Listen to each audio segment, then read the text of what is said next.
Your attention, please, ladies and gentlemen. You're watching, yes, the Yankees Entertainment and Sports Network. It's game 162, and the Yankee season comes down to today. 4 teams battling for 2 spots to earn their chance to play on baseball's biggest stage. A win, and the Yankees are postseason bound. This season has been a roller coaster of emotions for the Yankees. They've been repeatedly knocked down. They've seen rock bottom. But through it all, they persevered, resiliently putting themselves in position to play under the bright lights of October. This afternoon, Jameson Taillon takes the ball to start with a ready, willing, and loaded bullpen behind him, and an offense that is obviously due. It all comes down to this: Yankees versus Rays. Win, and they're in. Next on Yes.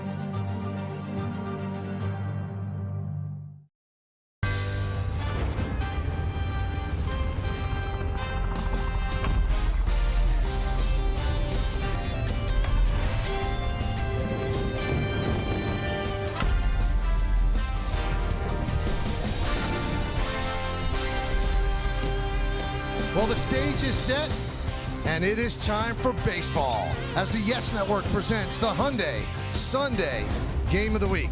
And today, it's the New York Yankees against the Tampa Bay Rays in the final game of a 3-game set from Yankee Stadium in the Bronx, New York. Hello, everybody, and welcome to Yankees Baseball, along with Ken Singleton. I'm Michael Kay. Of course it had to come to this. The way this season has gone, it had to come to the last day. And Yankees have to win. But the bottom line, there are other ways and other things that could happen. Let's take a look at some of the ways that they can get in for the wild card. If they win or Toronto and Seattle loses, boom, they have one of the 2 wild cards. Home field advantage in the wild card. Yankees win, Boston loses. That's easy.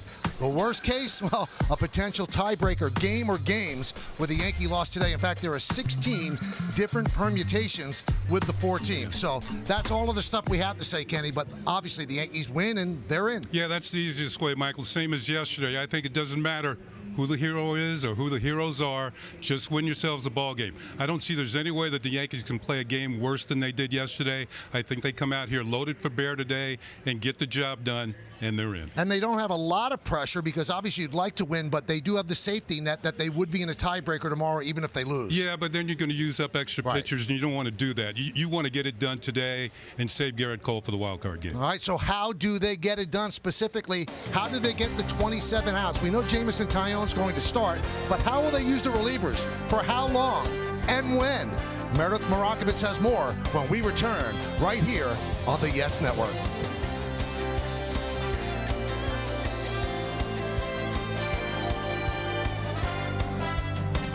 To the Bronx for Yankees baseball on Yes, where the Yankees will try to punch their ticket to the postseason. Final game of the 3-game series between the Yankees and the Rays coming your way in just a few minutes. Hey everyone, I'm Meredith Marakovitz. Jameson Taillon will get the ball this afternoon for the first time since he walked off the mound in Toronto after re-aggravating his ankle. I spoke with pitching coach Matt Blake, who said Taillon is likely good for about 50 to 60 pitches. Depending on the circumstances, it's very likely that you could see the bullpen early and often in this one. Aaron Boone was asked where they might go after Taillon. You know, we have Sevy and Greeny and Holmes and Lowe and all guys that are, you know, in a good spot to go out there today. Wandy and Chappie at the back end. So we have the innings there in a winning scenario to do it. And Boone should have a lot of arms to choose from, with the exception of Lucas Litke and Michael King, who they'll likely stay away from. He has just about all of his arms back there in his arsenal. Also, they added Luis Gil to the roster.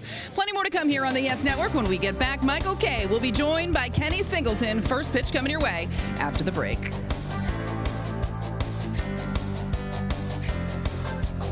For this, we're ready for it, so let's take a look now at the Tampa Bay Rays starting lineup, brought to you by TikTok. It starts on TikTok.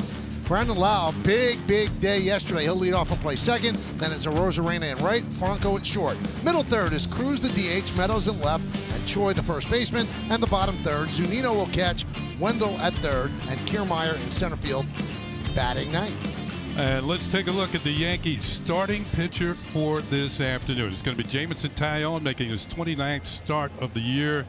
Pretty good record, 8-6, 4.40, almost a strikeout per inning. And let's take a look at our scouting report on Jameson Taillon. He's had a better second half this year, but one player he's going to watch out for is Meadows. Taillon's made 2 starts against the Rays this year. Austin Meadows has homered in each and one of those games against him. And how far can he go today? Well, we'll see. You know, he's got that ankle, that tender ankle that he's dealing with. But if he's effective, the Yankees are going to let him go as far as he can. Ready to do this, brother? Yeah, let's do it. All right. So there's a lot of tension in the air. I'm sure sitting at home, you're all nervous as well. And it comes down to this, everybody. If the Yankees win the game, they're in the playoffs. If not, there are other things that could happen and will happen. But if they win, then everything is a little bit easier and everybody can exhale just a little bit. So that's what we're looking at right now. Those are the stakes, and that's what's at stake. The Tampa Bay Rays are just playing for fun. The Yankees are playing for real right now. Lau's ready. Taillon is ready. And let's do it here in the Bronx. First pitch is outside, and we are underway. Angel Hernandez is the home plate umpire. Tom Hallion at first, Stu Shorewater at second, and Lance Barksdale is the third base ump. With the first pitch, the Yankees just turned on the lights here at Yankee Stadium. All the games in Major League Baseball are starting at this point for the pennant race purpose. Yeah. And that's East Coast time right around 3 o'clock.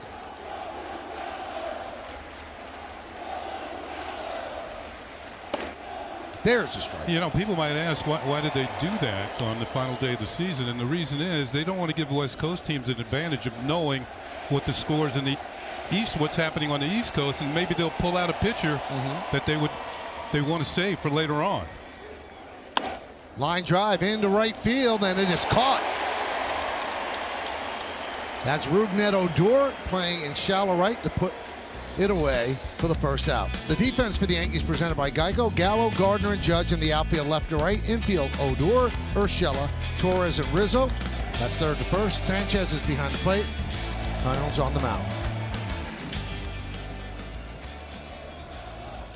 So 1 down, and here is a Rosarena.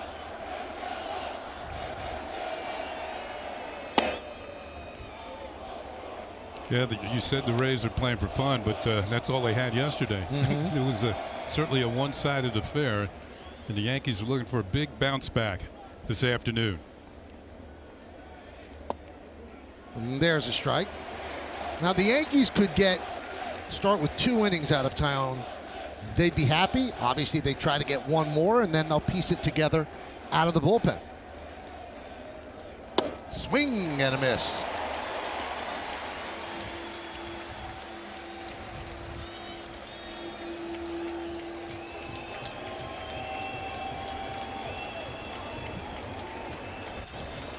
The 1-2. Very nice of the bleacher creatures to call you out, Kenny. Yeah, that's. They used to do that when I was playing with the Orioles, but it was a little different tune. Different words. Yeah. 2-2. Oh, man. Just missed.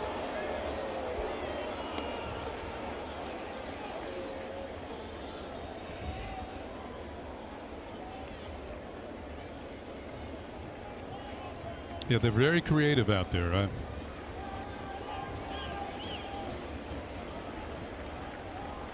And the righty deals. High pop-up. Who's going to get it? Urshela makes the play. 2 away.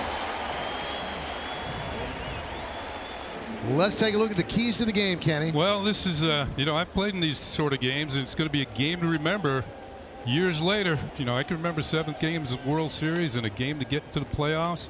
And the bullpen's on the ready. We've already mentioned that. But I think one thing offensively, the Yankees don't miss opportunities today. When you got a runner on third with less than 2 out, get him in. You know, that sort of thing. Here's Franco. And the pitch low, 1-0. You know, one of the funniest things I heard from the fans in right field when I was playing, when somebody said, "We don't get on you like other right fielders because you probably know people we do." Grounded up the middle, a base hit for Franco. The amazing 20-year-old continues a hot series against the Yankees with that 2-out single. Yeah, that's his 5th hit in the series. He's now 5 for 11. He's been very impressive. This is the first time I've seen him play in person. And from both sides of the plate, he's got something working. It looks like he's going to be, how old is he, 20? 20 years old. I think this tie I have is at least 15.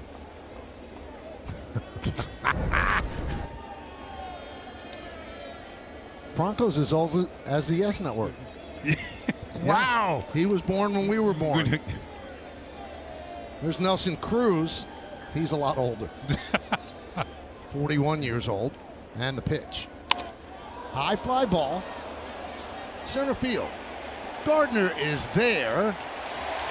And the Yankees get 3 outs out of the 27 as the Rays strand 1 and the Yankees are coming to bat.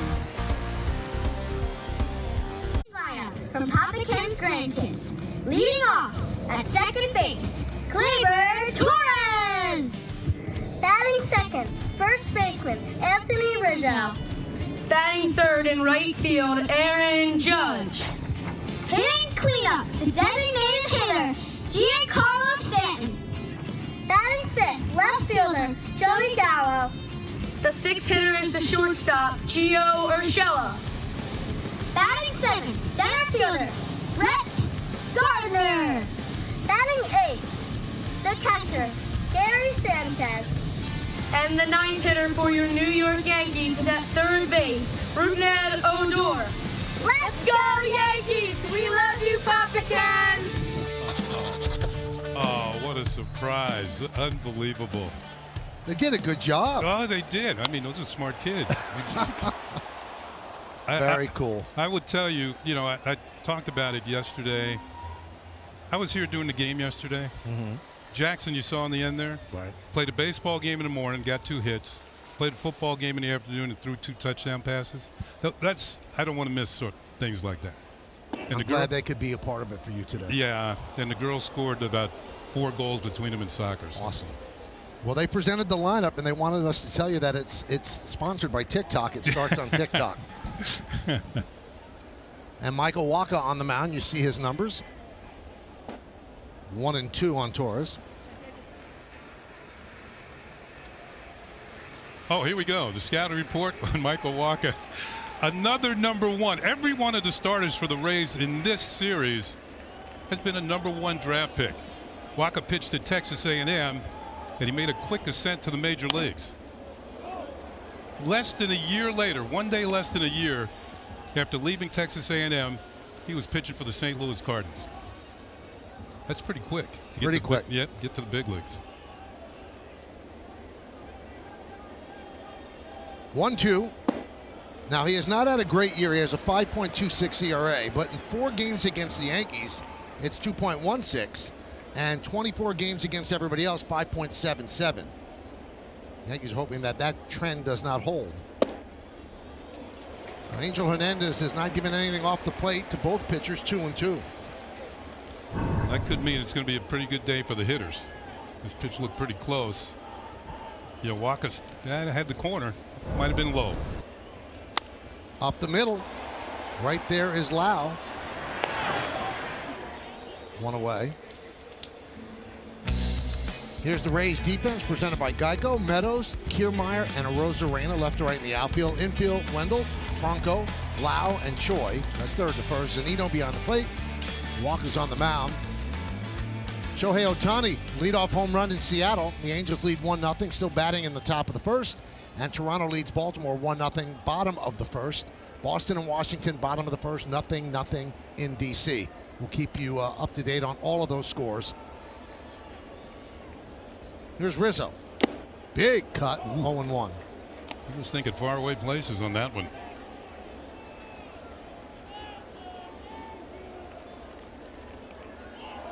We'll keep an eye on it for you, and I'm sure that on your devices you're following it as well. Look and down. He gets punked.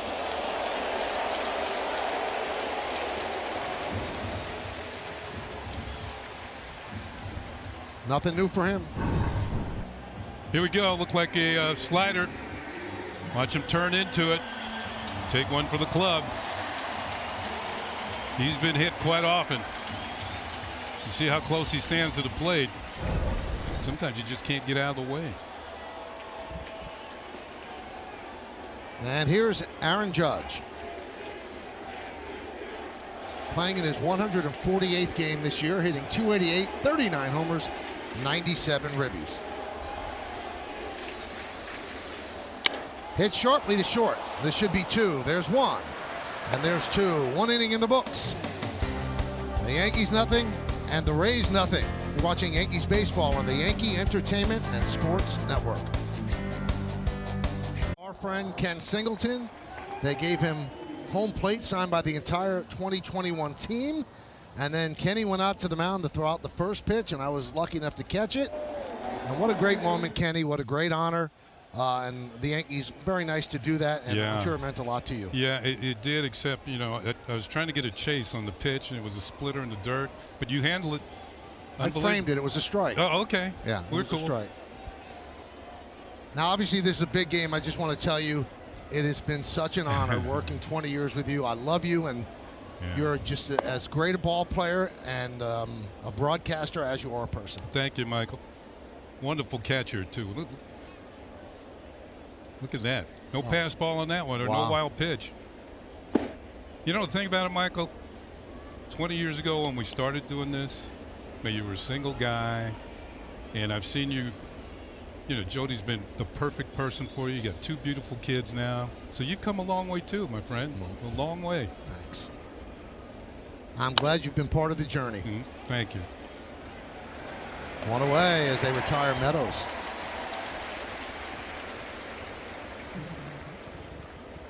Now let's check out the game time weather presented by Bigelow, the official hot tea of the Yankees. 79, and that's what it feels like. 45% humidity. The wind is out of the southwest at 6 miles per hour.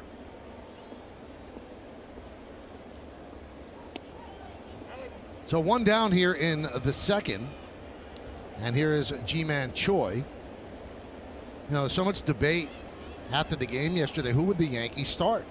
And there were a lot of people that were in favor of starting Garrett Cole on short rest, and the Yankees decided to go with Tyone. And if you think about it, this is not their last game, and the Angels now lead 2-0 over Seattle. Even if they lose and everything goes wrong, it's not their last game. So you could have Garrett Cole pitch tomorrow in a tie-breaking game if need be. Now, if Tyone and the bullpen do the job today, you got a fully rested on an extra day Garrett Cole to start the wild card game. So this is the decision they made. They have a fully rested bullpen locked up and ready to go. So we'll see.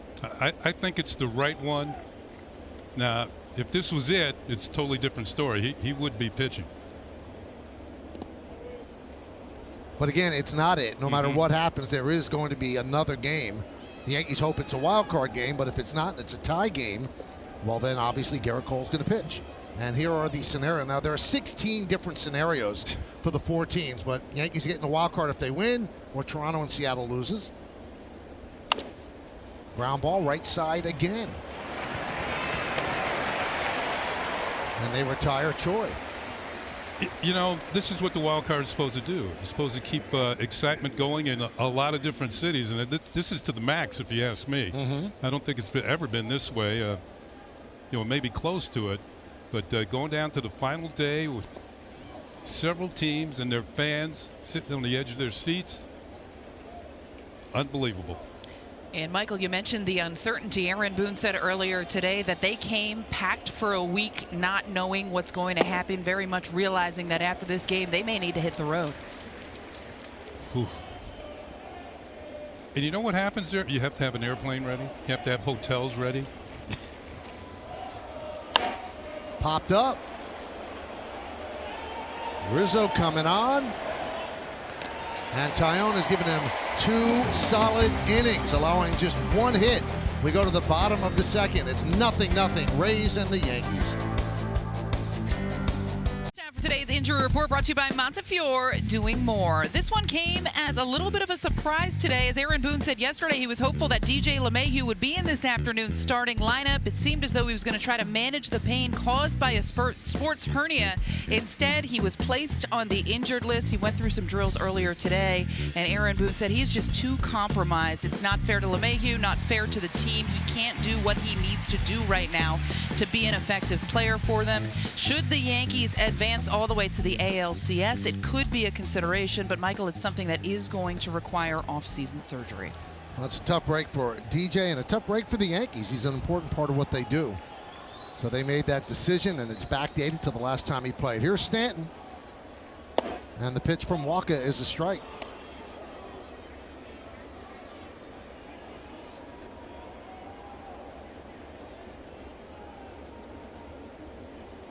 Outside. 1-1. Would you say it's kind of a partly cloudy afternoon today? Yeah. Yeah, well, if you're a hitter right now, the shadow will come up between the pitcher and the home plate area, and you want it to be cloudy when you come to the plate. So it's not quite as pronounced. Here it comes now. That's get a little more pronounced with the sunshine. So you're saying here comes the sun? Yeah. Doo-doo-doo-doo. It's all right. Yeah. Toronto 2-0 over Baltimore. Angels 2-0 over Seattle. Dribbled slowly in front of the plate. Zunino gets Stanton. One away. You know, we were talking about the Yankees bullpen being ready. I would think the same thing applies to the Rays, Michael. They're not going to play again until Thursday.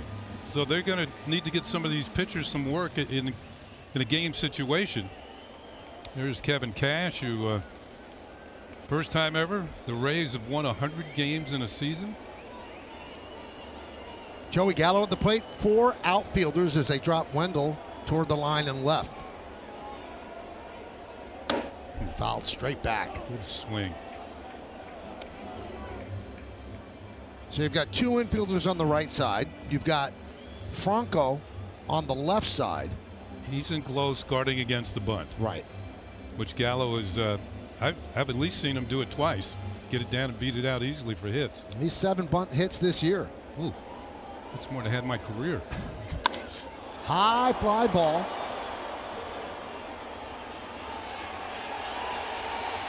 And the catch is made by Kiermaier for the second out.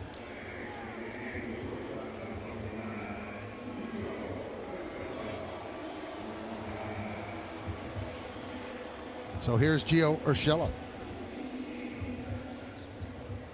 Gio had a couple of hits. No, he had a triple yesterday, and now has a 12-game hitting streak. So he's gotten on a hot streak going down the stretch here.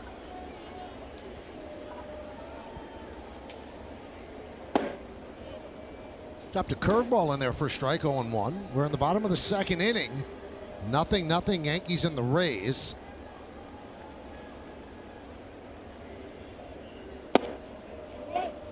And we could say this without fear of hyperbole. This has playoff implications.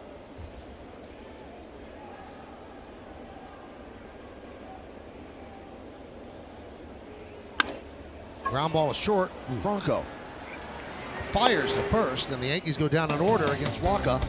1, 2, 3, and we're going to go to the third inning. 0-0. Yankees Baseball on Yes is brought to you in part by Hyundai. There's never been a better time to get that new Hyundai you've always wanted. It's your journey. Own it. Learn more at buyhyundai.com. By FanDuel, more ways to win. And by New York City Vaccine for All. Safe, free, easy. Through the years with Ken Singleton. And there's one constant, Ken. Tell me. What a handsome man. Oh. We go to the third. Here's Joey Wendell. And a strike.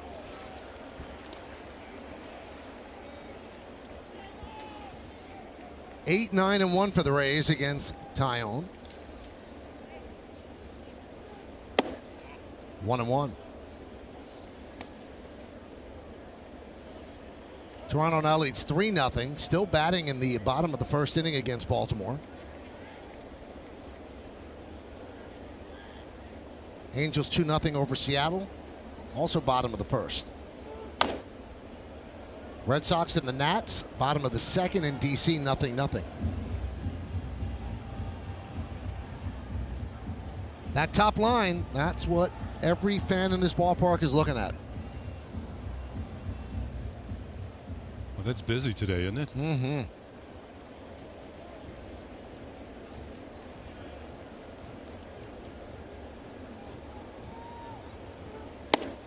Strike 3.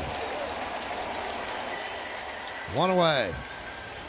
Looked like he had lulled Wendell to sleep and then just tied him up with this some cheese on the inner corner. Four-seam fastball, held its line. Wendell knew it was a strike. Couldn't get to it. Like he was trying to fight it off if he was going to hit it. Here's Kiermaier. Swing and a miss.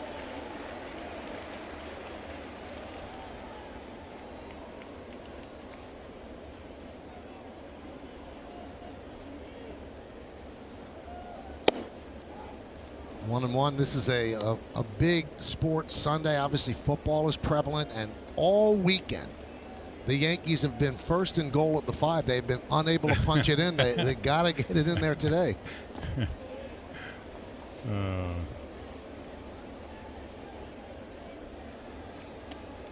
They could see it. They could see the end zone. It's right there. Yeah.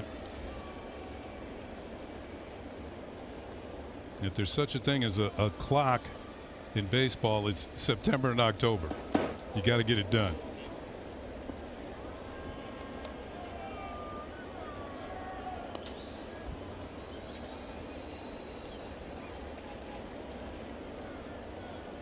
And the 3-1. Swing and a miss. Some life on Tyon's pitches today. Yeah, the one to Wendell and that one, this last one to Kiermaier. Both had some giddy up on it.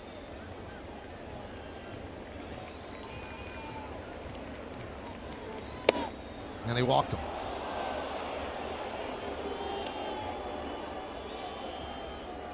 Well, MLB The Show 21 is available now on Xbox One, Xbox Series X, and with Xbox Game Pass. Own your rivals. Own the show. Rated E for everyone. Michael, before the game, you made a good point about Lau and his position in the batting order today. And he's leading off. Now, he's done that before this year, but I think his manager going to give him a chance for that one more run batted in. He's got 99, so he wants to give him as many opportunities as possible.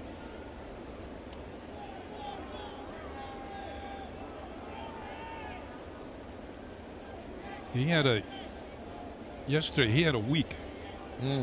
3 home runs and 7 runs batted in. That's a pretty good week.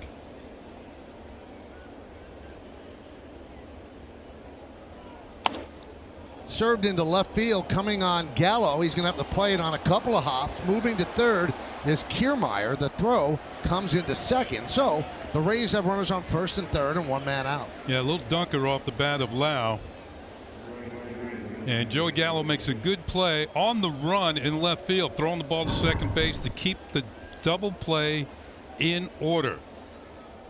Kind of flips it. He's kind of looking for it. Where did it go? Well, to his surprise, he's going to have himself a base hit. But a good play by Gallo, like I said, to keep Lau at first base. He looks. Kiermaier has slid into third. He's not getting up and go home, so he throws to second. Yeah, he's looking for the double play. Here's a Rosarena. Served the other way, foul. We're in the third inning, 0-0. Yankees and the Tampa Bay Rays. The final game of the scheduled 162-game season, because a tie-breaking game is not the postseason if the Yankees have to play a 163rd.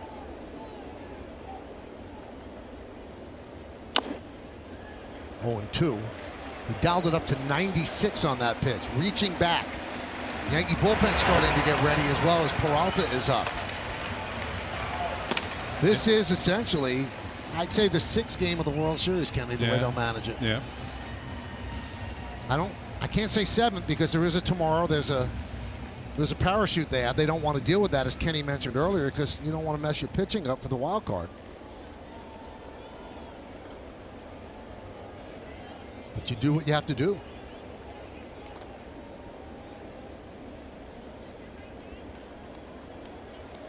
And Taillon could throw as hard as he has to because he's not out there for 7 innings.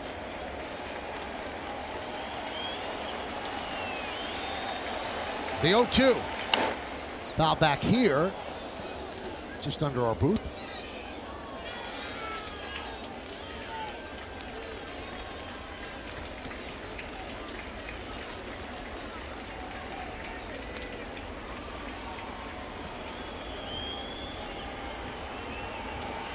Lau leads off first. Kiermaier off of third. Good speed on the bases. 0-2. Did he go? Yes, he goes. Rosarena down on strikes, 2 away.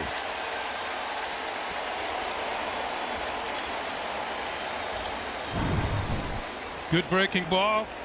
Rosarena tries to hold up. Yep, it breaks out of the zone, but he goes too far. Made his move too soon, and he is struck out. His Rays are aggressive hitters. They lead the league in striking out.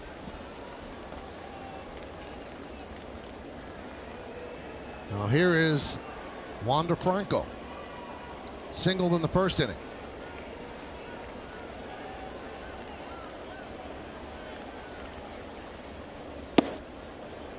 How many 20-year-old players are bat third in a major league lineup today? I think Soto, he's, what, 22 in Washington? I believe so. Yeah.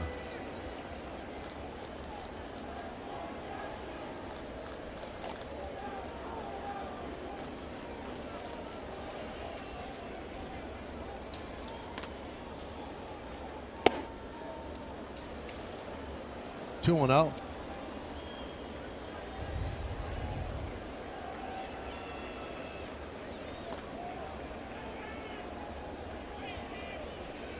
He is dangerous in this lineup. Had the big hit on Friday night. All the hits yesterday. Yankees need to get him right now. Cruz on deck.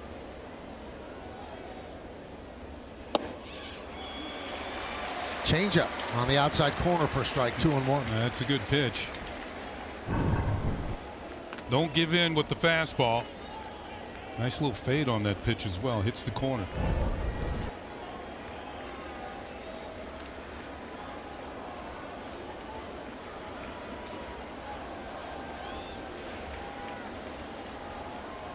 Swing and a miss. 96. 2-2. Change up followed by the high cheese. And Franco could not get on top of it.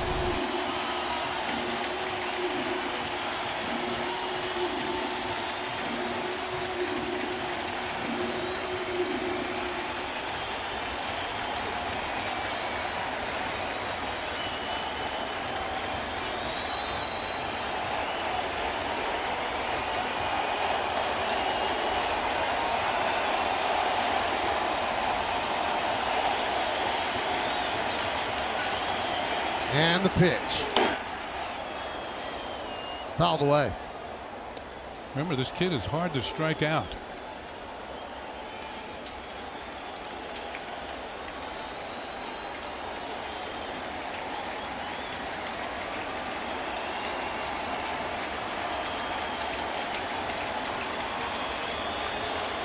Last 92 plate appearances, he has struck out 3 times.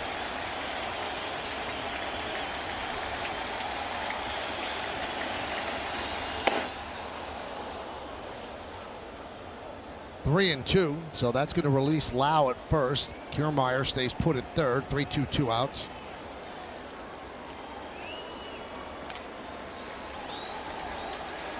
This crowd trying to drag Taillon over the finish line here in the 3rd inning. Building to a crescendo with each pitch.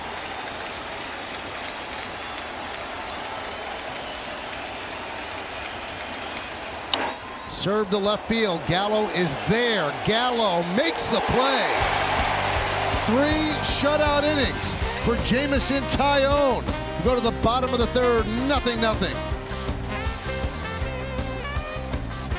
A big jam with runners at first and third and 2 outs and a tough hitter at the plate, young Juan DeFranco. And we're going to take a look at pitch by pitch. Fastball inside. Falls behind immediately, 2-0. Nice changeup to get back into the count. Fastball couldn't get to it. Foul ball away. This kid's tough to strike out. Count goes full. That means the runner's going at first. And a little sinker. Looked like a little sinker away. And he slashes it out to left field. And that'll do it. He got out of a big jam against a very young and up-and-coming hitter. We go to the bottom of the third here in the stadium, and it'll be the bottom third of the Yankees order. They've had 1 base runner. Rizzo was hit by a pitch in the first inning, quickly erased on a Judge double play. Here's Gardner. 1-0.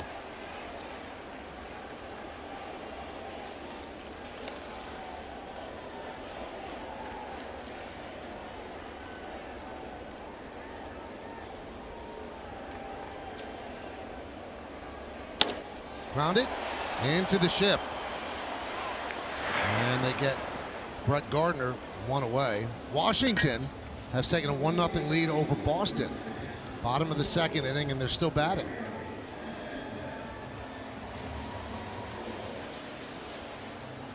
So first and second with 2 men out. The other scores, Toronto 3-0 over Baltimore, bottom of the second. And the Angels 3-0 over Seattle in the top of the second with the bases loaded and 1 out. Here's Gary Sanchez as the Rays have 3 infielders on the left side. You know, you always have to check with them to see if they slip the 4th outfielder out there. Breaking ball outside. 1-0.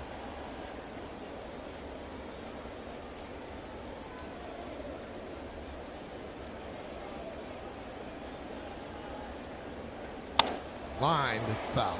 Now, Kenny, frankly put, Taillon has given them now all they could have asked for. He gave them 3 shutout innings, and now anything else he gives after that is a bonus. He's not quote-unquote an opener, but that's how this game was being approached. Yeah, wasn't it the Rays who originated the opener? Yeah, so maybe a little bit of taste of their own medicine, but nobody's warming up at this point. Like I said, I think they're going to let him go as far as he is effective. 2-1. And healthy. We should throw that in there, too, because he's got the ankle issue. He limped off the mound in Toronto his last time that he started. You thought that we weren't going to see him for a while, but he's out on the mound today, and he is dealing in a big pressure-packed moment. This is a guy who pitched for the Pirates, so not that many moments. 2-1. I think that's a foul ball off of Gary's foot.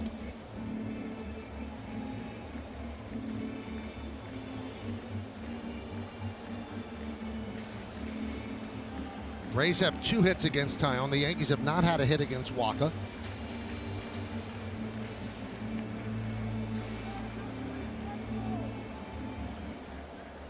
Now 4-0 Angels over Seattle. Grounded foul. Seattle with a scintillating late inning win last night. But they lost on Friday night, a really tough one, and now they're down 4-0 early, Kenny. Yeah, I was about to go to sleep last night. I said, let me check this out a little bit. And I turned it on just in time to see Mitch Haniger get the base hit with the bases loaded to give the Mariners the lead. Swing and a miss. Powered it past him. Sanchez down on strikes. By the way, it was a great call by Dave Sims. Our good buddy Dave Sims, yes. High fastball, and once again overpowered. Well, we've seen this pitch become the go-to for a strikeout in Major League Baseball the last couple of years. With all those launch angle swings that hitters have, it's hard to get on top of that pitch. Everybody's trying to lift the ball out of the ballpark. Now here's Rougned Odor. For about 2 weeks, he didn't get off the bench. Never said a word, cheered on his teammates, and now he's playing a very important role with LeMahieu on the IL. And he rips that one to Choi, who fields and steps on the bag, and that will do it as the Yankees go down in order 1-2-3. The nail biting continues as we go to the fourth, 0-0. Pinstripe Pride brought to you by Toyota, the official hybrid vehicle of the Yankees, and today's photo was submitted by Richard Dizer, who took his son Ronan to his first Yankees game earlier this season. A memory forever. Look at the smile. Use the hashtag Toyota Pinstripe Pride as Cruz pops up the first pitch of the fourth. Judge is there, one away, and you can post your picture to social media, reflect your love for the Yankees. We might spotlight you in a future game. Now, Kenny, we mentioned that the Tampa Bay Rays are playing for fun. Obviously, they want to win. But when you're playing the last game of the season and you know your next game's not until Thursday, I think you just want to get home. And I don't know if they're just, I mean, they're swinging early in the count. I don't know if you've noticed that. And that is going to do it for Jameson Taillon. What a performance by him. He gave the Yankees more than they could have hoped for. He got them 10 of the 27 outs. Peralta's next with Meadows coming up. The Yankees are making their push for the playoffs, and tickets for the potential wild card ALDS and ALCS games at Yankee Stadium are on sale now. Secure your postseason tickets today by visiting Yankees.com/postseason. Join the Yankees in their chase for 28. Here's Peralta, his 55th game, combined with the Giants and the Yanks. And Kenny, that was a move they didn't want to tempt fate with Taillon against Meadows. Yeah, remember the scouting report? Watch out for Meadows. He'd homered a couple of times this year off of Peralta, Taillon. Taillon, yeah. 5-0. Guerrero home run over Baltimore. So Wandy Peralta first out of the pen. A parade of many. The beginning of a parade. That one is squibbed. A base hit down the left field line for Meadows. Gallo fields. He's going to fire to second, but not in time. That's an excuse me squibber double by Austin Meadows. Had him well out in front. And even without the shift, I don't think the third baseman's going to be that close to the bag against a left-handed hitter and prevent that from happening. You see right off a cue shot off the end of the bat and going for two. Meadows has been tough on the Yankees this year.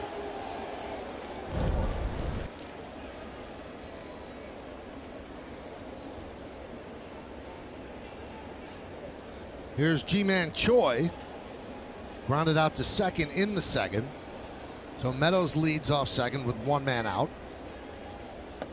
Hits the Choi low. Yeah, another thing, you bring Peralta in with two lefties stacked back to back in the Rays order.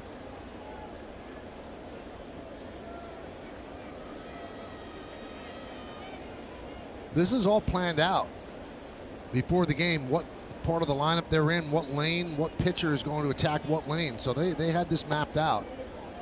Count 2-0.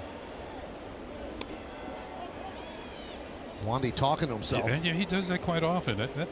It's okay. Get your thoughts out there.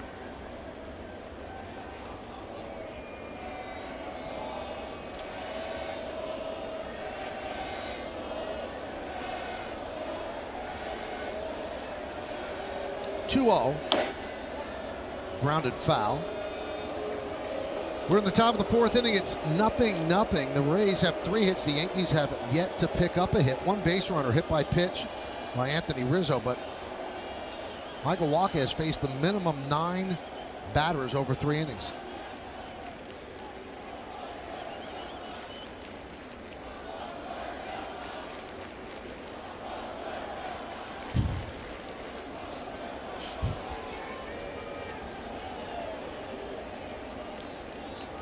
The 2-1. 3-1.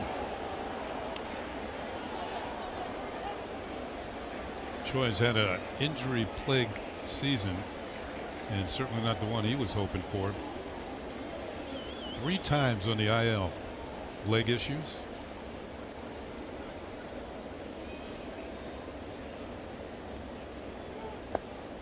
Blocked by Sanchez. Choi walks. So first and second, one man out. That'll bring up Zunino.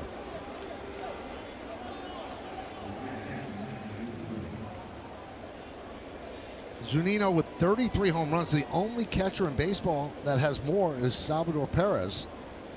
An incredible season, 48 home runs for Sal. I think he has more home runs than anybody. Catcher or whatever position. And broke Johnny Bench's record for most home runs by a catcher in a season. I like the fact that they zoomed and Johnny congratulated him.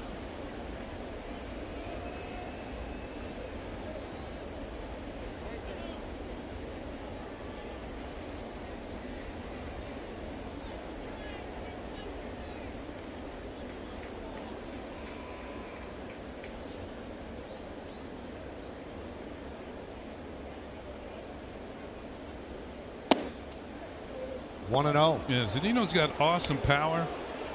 This is a career high, 33 home runs, but he can strike out. 131 strikeouts and 329 at bats. So you make your pitchers against him, and you can get him out. But if you get something in the wrong area, he can hit it as far as anybody. Now, this was an impromptu mound meeting, and you can see both Rizzo and Odor came together, and then Gary joined them. And two veterans, they've been in big spots. At least Rizzo's won a championship, and they wanted to settle down Peralta. Talk to us instead of you yourself.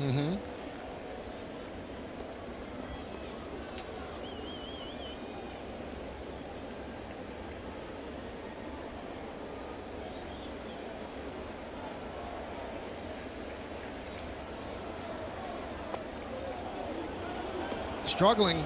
Now 2-0. Yeah, he's having trouble getting that changeup near enough to the plate that somebody's going to swing at it. It's bullpen coach Mike Harkey. Somebody's going to get up. Well, every hit, every run is so big. You almost have to have somebody ready all the time. You can't let it get too far away. 2-0.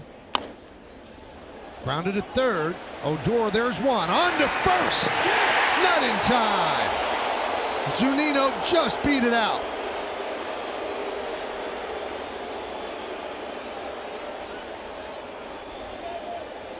Didn't hit the ball hard enough.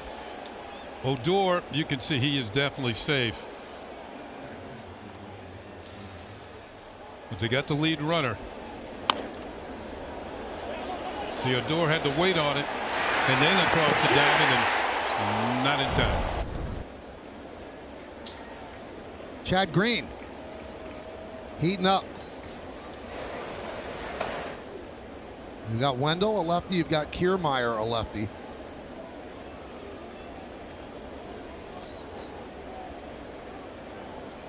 Wendell struck out looking in the third. Grounded to first. Foul ball.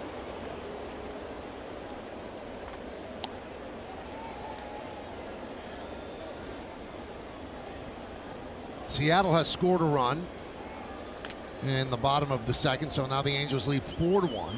Toronto 5-1 over Baltimore. Top of the third. And bottom of the third, Washington 1, Boston nothing. Top line scores.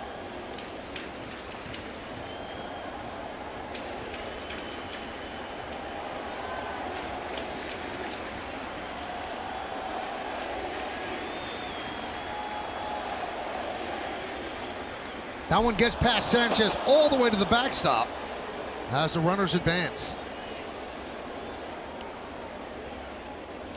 Definitely a wild pitch. As Peralta struggling with his control. That was in the opposite batter's box, in the right-handed hitter's box. Kind of a tough play for Sanchez to come up with. The runner's going to advance. Now concentrate on getting the hitter out. Get Wendell out. Wendell's one of those guys that fit into the category for me of being an underrated type player. He can run. He's a good fielder. Ground ball. Knocked down by Torres. Gets him. Gleyber Torres saves 2 runs by keeping that out of right field. For the Rays, no runs a hit, no errors, and 2 men left on base. What a play by Torres. We go to the bottom of the 4th. Peralta likes it. To our Audi Electric moment. Visit your Tri-State Audi dealer and experience the full electric Audi e-tron today. There's one out as they're trying to get out of a jam here, and Wendell robbed of a hit by Gleyber Torres, and the Rays leave a couple of men on. That's our electric moment. And Gleyber Torres will lead off the bottom of the inning. Takes a pitch outside from Waka. That's a solid play by Gleyber Torres to the glove side. And there's a base hit by Torres. Yankees' first hit of the afternoon. Leadoff single here in the fourth.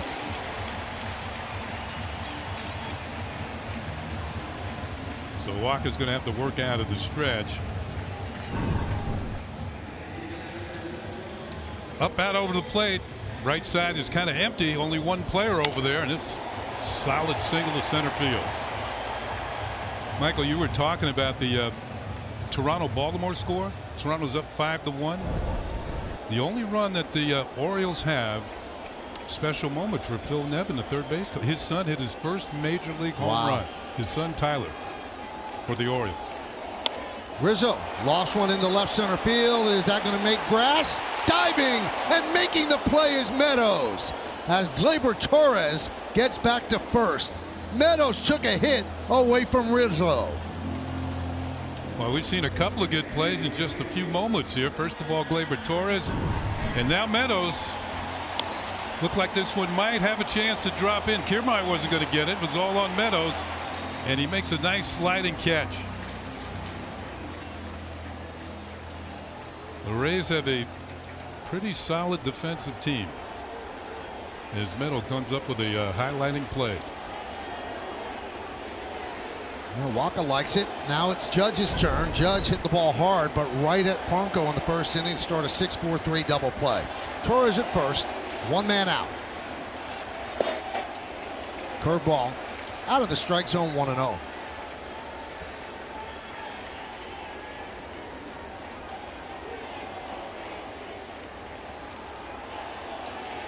Lau shades up the middle. A lot of the right side of the infield open for Judge. They chase back Torres.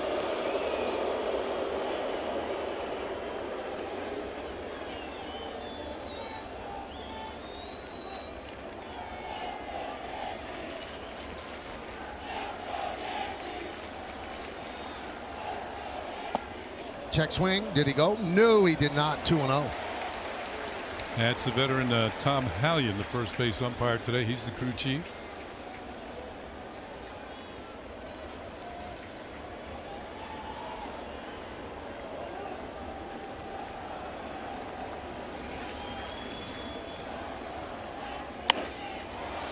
Fly ball right field. That is a foul ball. Just missed the line.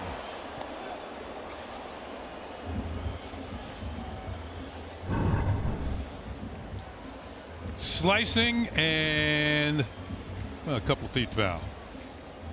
Comes a souvenir for that lucky fan. He's 0 for 10 against Waka with 6 strikeouts and 1 walk. He did hit the ball hard in the first inning. Would you say he's due? He is due. Okay.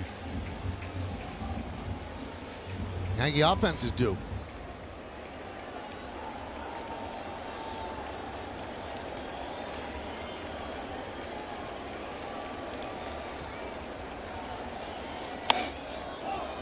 Fouled the other way, 2-2.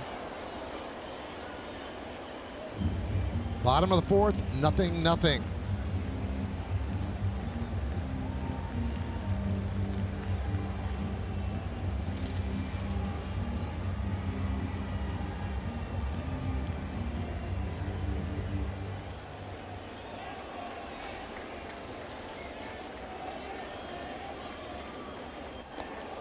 Torres gets back. You know, these type of games, if I remember, it was a long time ago, but you don't get much sleep. I mean, you're tired, but for some reason, so many things are going through your mind. You want your team to win really, really bad. Swing and a miss. Judge down on strikes, 2 away. Like an off-speed pitch. And you don't necessarily want to be the hero, but you don't want to be the one that kind of the GOAT. as a Judge out in front of a changeup. That's Walker's second strikeout.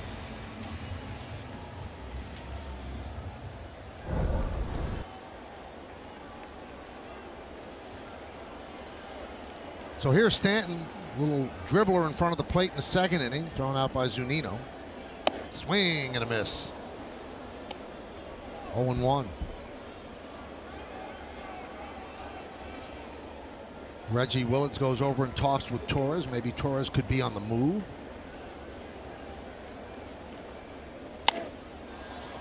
Fly ball right field. Right side. Choi can't get there. There's not much wind, but that kept twisting and twisting away from Choi. Could make the play. And I also think when you're playing in strange, you're on the road in a different ballpark, you're not really sure of where you are on the field. Now, look, he doesn't really take a look at where the wall is. He's just following the ball, and maybe he's thinking I'm getting a little too close to a collision here, and comes up short.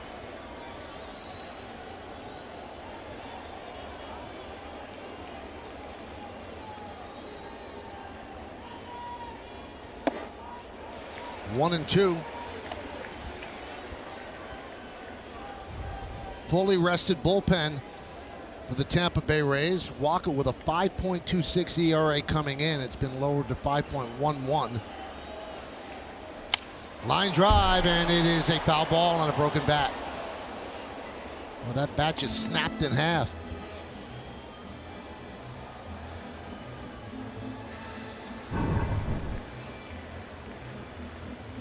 See the barrel fly, and all that Stanton was left with was the handle.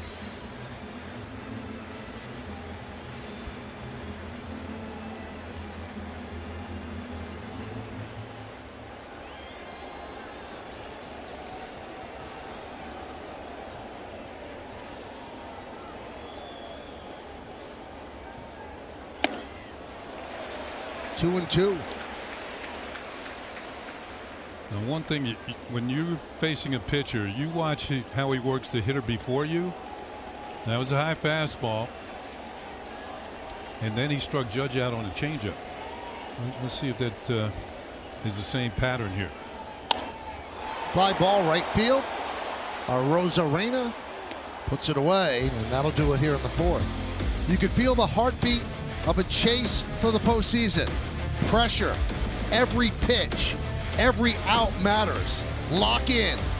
Make it work. The Yankees looking for a win, and they're in.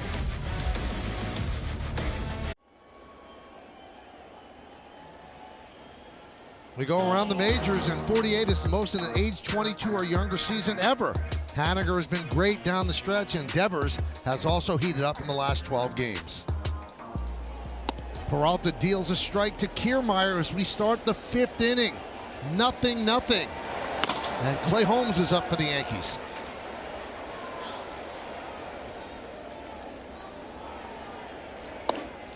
As the innings pass, the pressure mounts. Not on the Rays, but on the Yankees. You get the feeling that Peralta might face the first two hitters here. Two lefties. And Holmes warming up. Maybe he's going for the third out when Arozarena comes to the plate.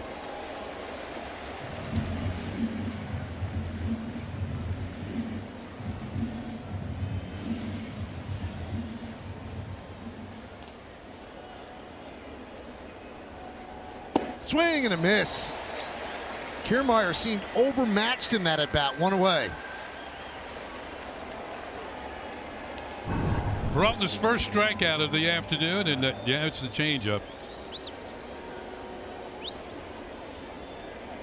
Cutting and slashing, doesn't get any of it. Looks like he was just trying to spoil it. Well, the old rule used to be lefties don't throw lefties changeups, but that's not what Peralta does. He doesn't care. It's an effective pitch. Here's Lau. Swing and a miss. Slider. He's got a better rhythm this inning, doesn't he? Than he had last inning. Yeah, he was really laboring last inning.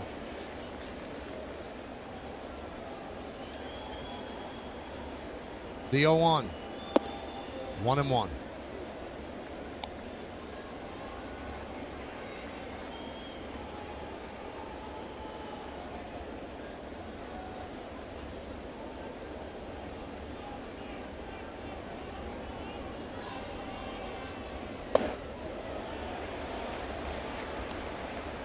1-2.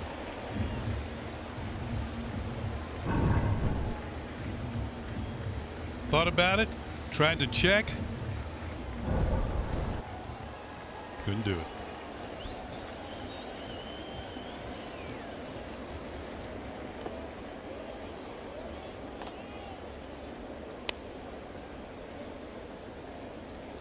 Yeah, I wouldn't classify Peralta as an overpowering type pitcher. He's crafty.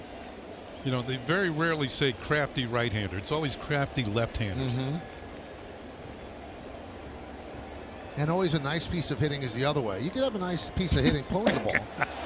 As Lau swings and misses. And that's going to do it for Peralta. As Aaron Boone with a Rosarena due up is going to call on Holmes.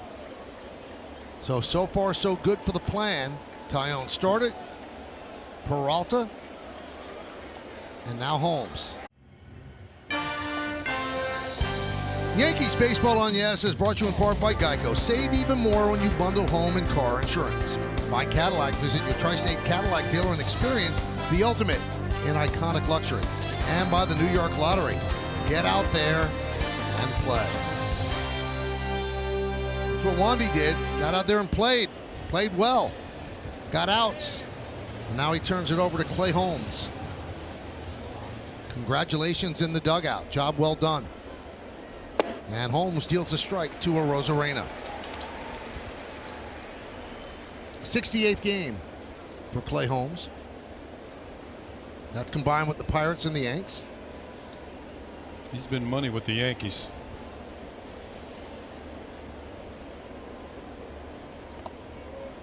One and one.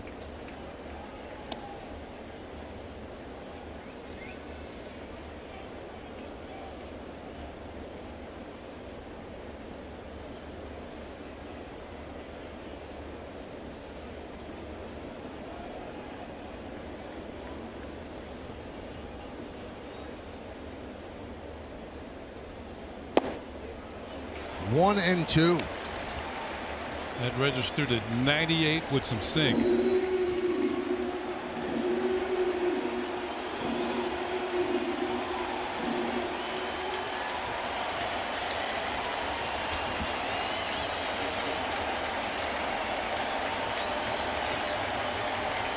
Swing and a miss. Got him. 99.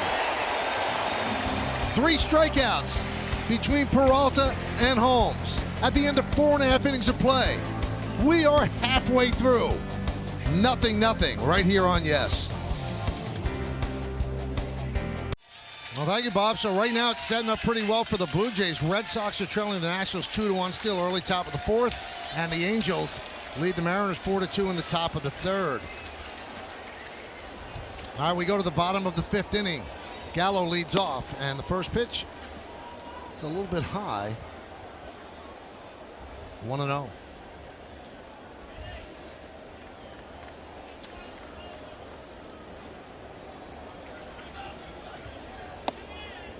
One and one. The fans beneath our boot chanting Ken Singleton. The Yankees announced that this is Kenny's final game on the board in the middle of the 5th. You're feeling the love, right? It's special when it comes from people where you grew up, you know. People enjoy what you do. Well, let's get some runs here. That'll make me feel even more love. This is where you actually played as a kid on this piece of real estate, Yeah, right? I did. Yeah, the old stadium, of course, was across the street, and this was Babe Ruth Field. So you kind of started your baseball career right here, and yeah, it started up in Mount Vernon in Little League and stuff like that, but in the Bronx League, played in the Bronx League here. Better competition. A lot of scouts in the New York area come to the games. Played against Rod Carew. He was a little older than me, and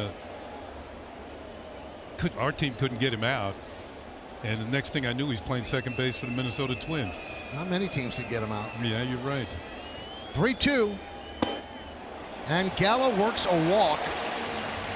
The 111th walk of the season for Joey Gallo. Leadoff walk here in the 5th. Like I said, he's going to run deep counts, make pitchers work. Now, he does strike out a lot. It doesn't always work out the way, but if he gets one, it's not coming back. 111 walks, 212 strikeouts. So he's on first base with Gio Urshela coming up to the plate. Bottom of the 5th inning, 0-0. Yankees have just one hit, the Torres single leading off the 4th. Grounded up the middle, Lau. There's one. And there's two, the stretch by G-Man Choi. So Urshela hit it hard, but the defense turned it into 2.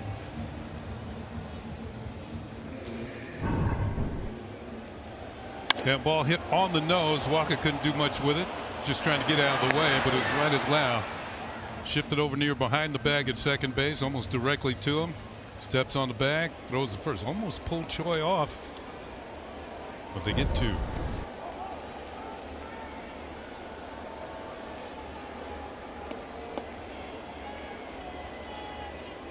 So the Yankee offense stalled so far on this Sunday afternoon. Here's Brett Gardner, who grounded out to second. That was in the 3rd. Walker deals. And there's a strike. 0-1.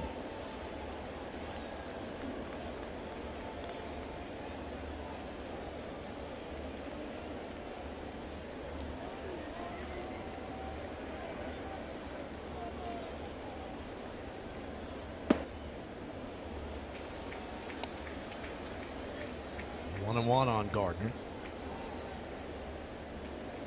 Gardner, after the game yesterday, said this is embarrassing. Yeah. The way we played, he said we have to play better tomorrow. Tomorrow it's 0-0, bottom of the 5th. 2-1.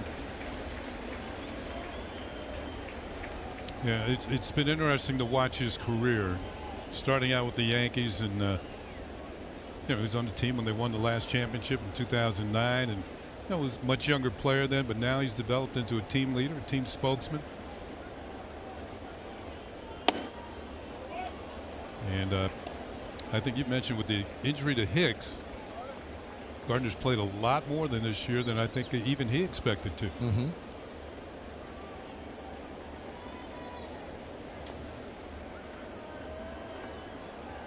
He said he had 4 words for us. We need to win. That's what he said after the game yesterday, and they do. Mm-hmm. You win, you're in. You don't, and then chaos.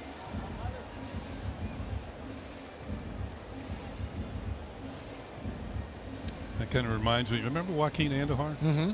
He said the 2 most used words in the English language are "you never know." The 2-2. Fly ball in the left center, coming on Meadows, and he makes the play on the run for the final out. No runs, no hits, no errors, and because of the DP, nobody left. Innings dwindling down, 0-0 as we head to the 6th. Now it's time for trivia. Who are the 6 switch hitters in Major League history with 240 or more home runs and a 370 or higher on-base percentage? Okay.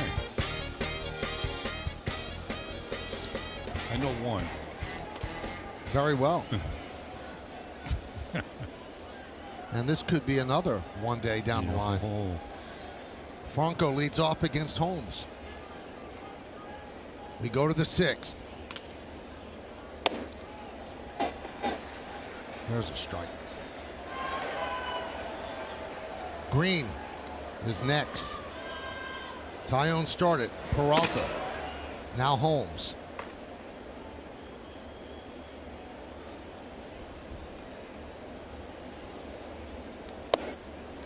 The Yankee pitching staff today has to almost ensure that the Yankees score first. Just that's key in any ball game, because the team that scores first most of the time will win the game. So particularly if it's going to be a low-scoring game, just hold them.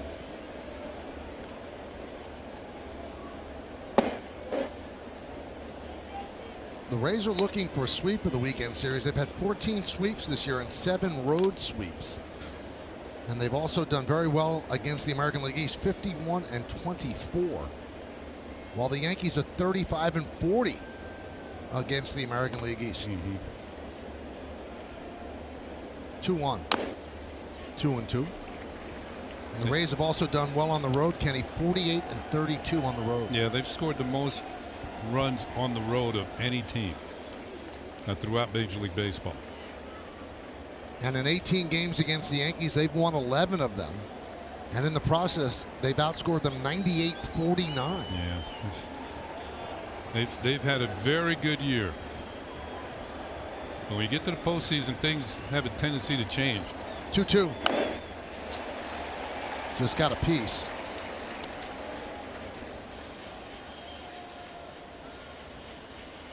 One thing I've noticed about Franco, particularly from this side of the plate, he is more. It seems to be he's more apt to hit the ball the other way, and that's the way the Yankees are playing him in the outfield. That pitch away, he doesn't really put his ace swing on it. It's more like he's just trying to keep from striking out and putting it in play somewhere.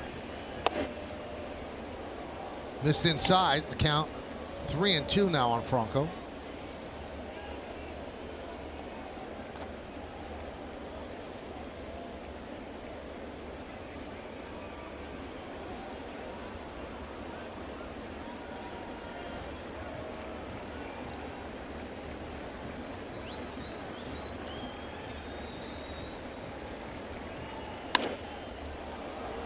Popped up. Torres makes the play on the outfield grass. One away.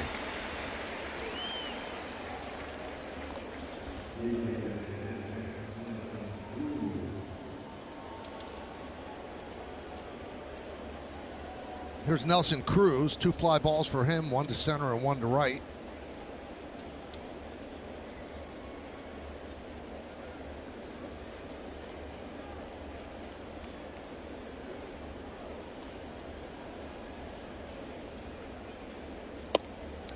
We were talking about him yesterday, about his Hall of Fame credentials, and then Jack Curry brought it to our attention about him being suspended for drugs.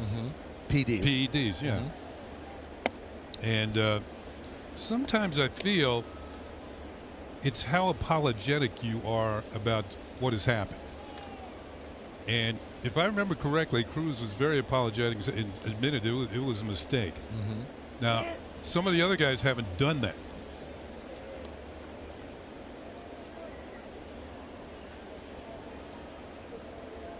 So maybe the writers will take that into consideration. I don't know. We'll see. 1-1.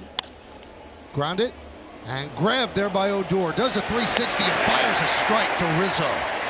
That was not an easy hop. Little overspin on it. You know, you've heard of Sunday hops. That was not one. That was a late Saturday night hop when you're trying to navigate down the street somewhere. Now that is going to do it for Clay Holmes. Yankees go to the bullpen again. We're in the 6th inning, 0-0 right here on Yes. That's the premiere episode of Yes's new series, Home Plate. Join celebrity chef Marcus Samuelson and David Cohn as they dish on baseball, barbecue, and everything New York. Plus, remember, new episodes of Home Plate are dropping weekly on the Yes app, your digital destination for original lifestyle shows and content. And the Bernie Williams episode premieres this Tuesday on the app. Also, another new show is about the premier off-field fashion with Mariano Rivera. Chad Green will take over and deal to Austin Meadows with 2 outs and nobody on. Top of the 6th inning. Foul back.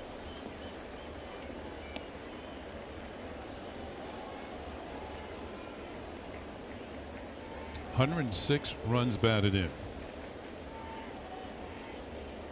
Career high for Meadows.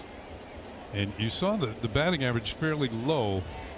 He's hit well with runners in scoring position this year, which is primarily driving in some runs.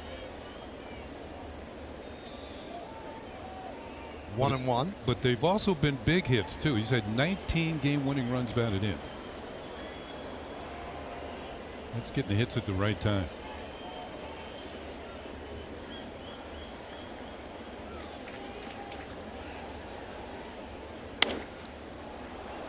Popped up. Going to be a long run. Oh, what a play! And he goes into the dugout. Did he hold on? Yes, he did. Oh, what a play! Now I got to see if he's okay.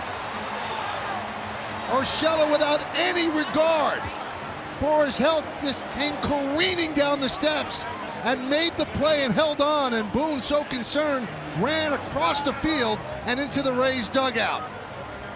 Oh.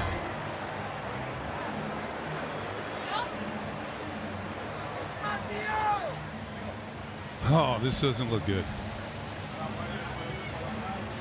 The entire Yankee team making its way over to the dugout to take a look.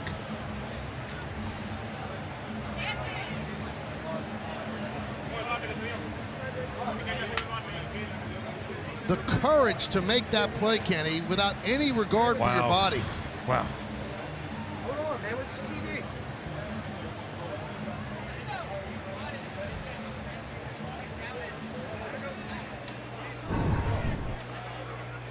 We'll take a look here as Gio approaches the dugout, gets it in the webbing of the glove, and then tumbles down the stairs. That's and running full speed. You're right, Michael. He slips going in and then tumbles in like head first. And they're still over there tending to him. And the way baseball is, Kenny, now one Ray tried to stop his fall whatsoever, and that's just the way the game is. But they ran to him right away after they saw that he was hurt. But there was no help there. I think he stumbled right as he fell. Well, the fact is he was moving full speed. And, you know, he had to keep the eye on the ball to make sure he could catch it, which he did. But then there was no time to stop. And you can see the concern on everybody there, Rays and Yankees alike, and the fans behind the dugout.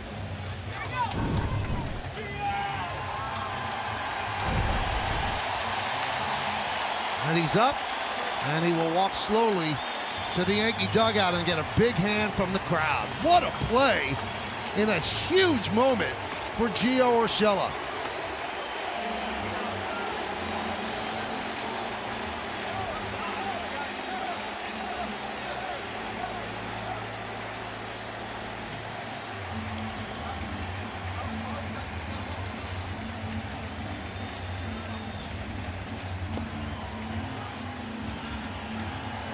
Urshela waves to the crowd, showing heart, courage, a disregard for his body.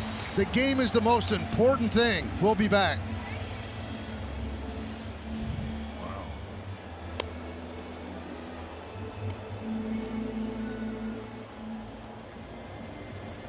Nothing, and the top of the sixth ended with this, Kenny. Look how far Urshela had to go. Yeah, it was deep shortstop, and following the ball, reaches out, makes the play, and then it's down the steps. And hopefully he's not injured too badly. So Michael Wacha is done. It's now JT Chargois in his 56th game.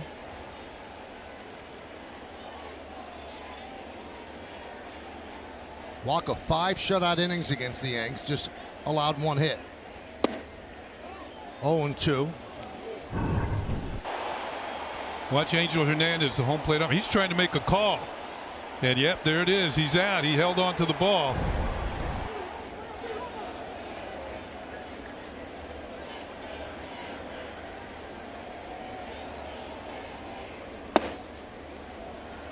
One and two.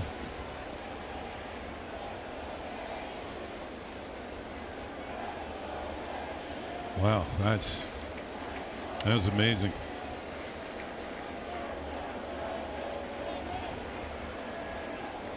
And Chargois deals. Swing and a miss. Sanchez strikes out for the second time this afternoon.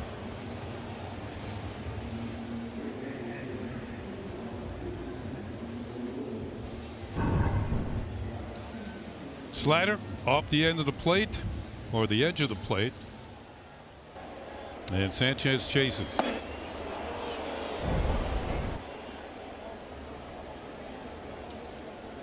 Jaguar is 30 years old, nickname of Shaggy. And here is Odor. He grounded out sharply to G-Man Choi at first base in the third.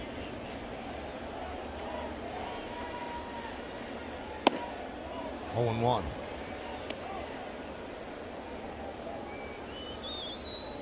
Jaguar started the season with Seattle and then traded to Tampa Bay on July 29th.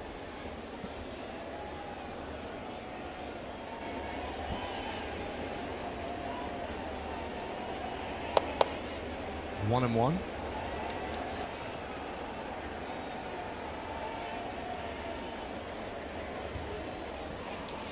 Those are the scores. Angels 6-2 in the fourth. Toronto blowing out Baltimore, and Washington leading the Red Sox, but the Red Sox threatening. No, they didn't score, so it's 2-1, bottom of the fifth. In that Toronto-Baltimore game, George Springer has a grand slam. That's why that score went from 5-1 to 9-1 in a hurry.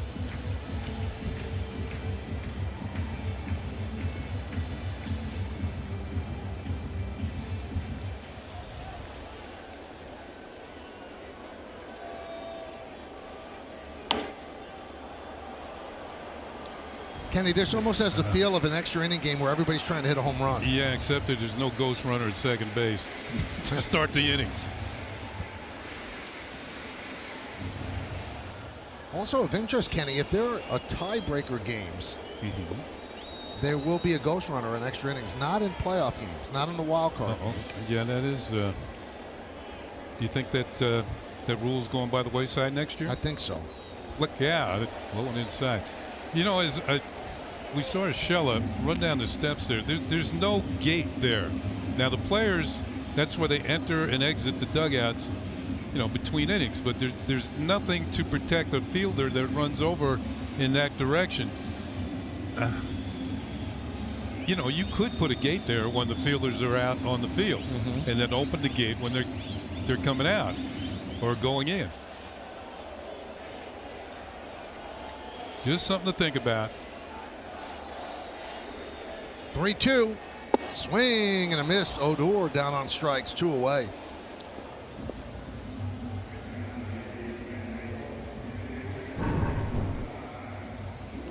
Looked like a slider down and in, and Odor over the top.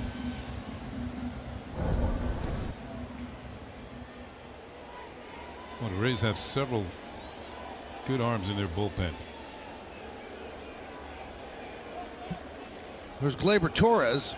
He has the Yankees only hit in the game. A leadoff single in the fourth. 1-0. Bottom of the sixth inning, nothing here in the Bronx. Shadows no longer an issue. It's pretty much overcast. Lights have been on since the first pitch of the game.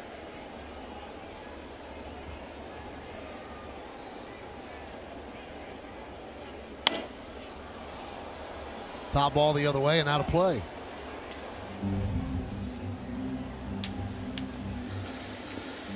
You kind of get the feeling this might be a one swing of the bat game. Somebody touch one off. Andrew Velasquez looks like he's going to go in there, which would tell you that Gio might not be okay. 1-2, but we'll see how the defense shakes out in the seventh.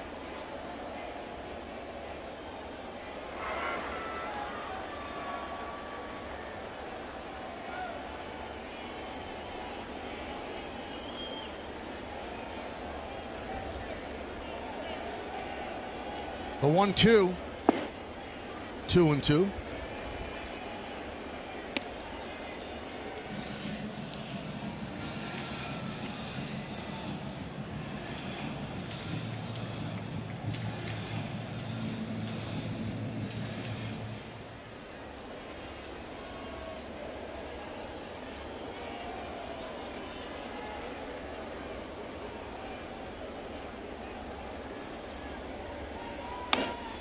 Fouled away. Torres has had some good swings. He's just been a little late.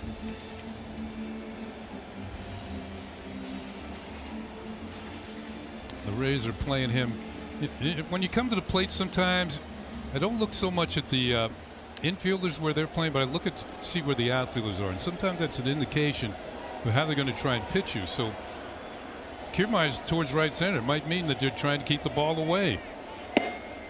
Just missed. So Looked like it hit the top of the strike zone. So one thing you do, I always used to look and see where the fielders were when I came up. This was close. Maybe it was a strike. According to the box, it was. According to Angel Hernandez, it wasn't.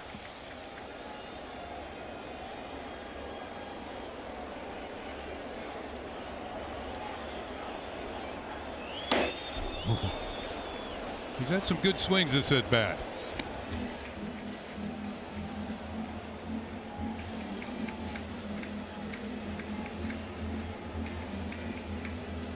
Seven pitch at bat so far.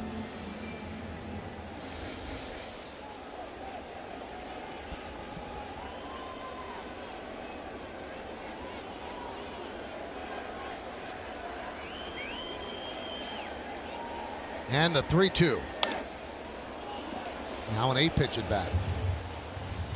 You know, I heard Paul O'Neill mention in regards to Gleyber Torres and the way he swings the bat, that sometimes he feels he gets a little too big with his swing. And I kind of agree with Paul. But, you know, now he's thinking home run gives us the lead. And with 2 outs, it's not a bad thing to go for it. And he works a walk. Solid at bat.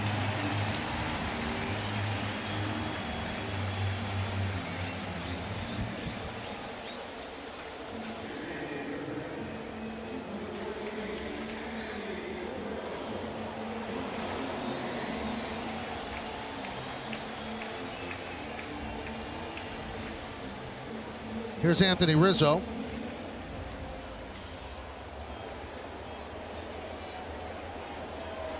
Hit by a pitch in the first inning, fly ball to left in the fourth.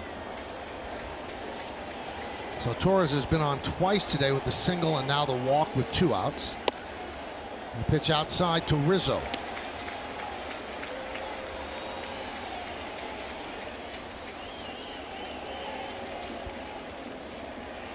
Torres with 14 stolen bases.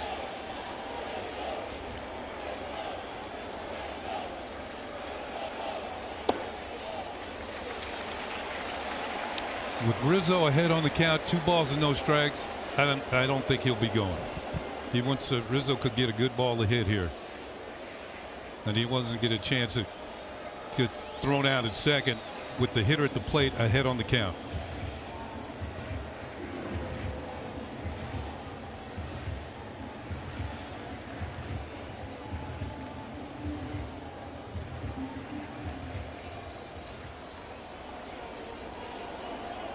Pretty good percentage.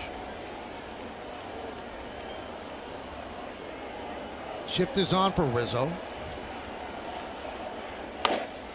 High fly ball. Right center field. And Kiermaier makes the play for the final out. No runs, no hits, no errors. 1 man left. 6 in the books. There's not a dent in the scoreboard. The T-Mobile coverage cam, and today it's about defense. Really good play by Gleyber Torres, saving 2 runs right there. And then how about Meadows' grab in left field? Beautiful play by Odor, does the 360 and over to Rizzo for the out. And then this, Gio Urshela. No regard for his body, goes into the Rays dugout, limps his way to the Yankee dugout, and here he is back on the field as we start the 7th inning on the Cadillac scoreboard, 0-0. That's amazing.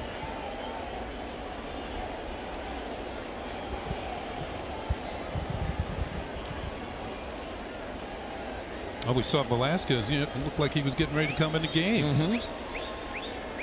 There's G-Man Choi against Chad Green. 1-0. I don't know. Maybe they have some sort of magic elixir down in the Yankee clubhouse. Whatever it is, I want some of it.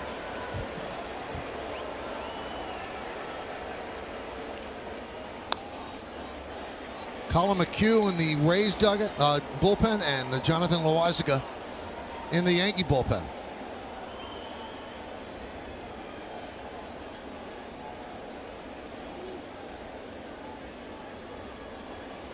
Yankees have managed 1 hit against Rays pitching. The Rays 3 hits against Yankee pitching. 1-2.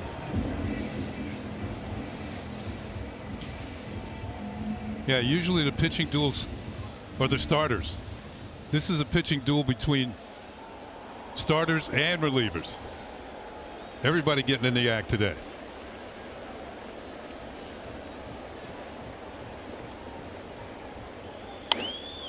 Fouled away.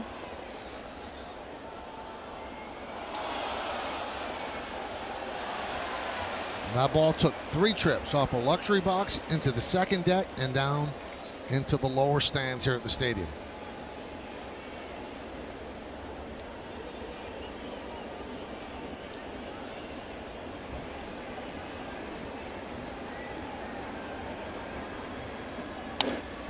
Foul back to the screen by Choi. Choi is grounded to second, and he's walked. I'm looking ahead. Urshela is the 4th hitter next inning. I guarantee he gets quite an ovation when he comes to the plate.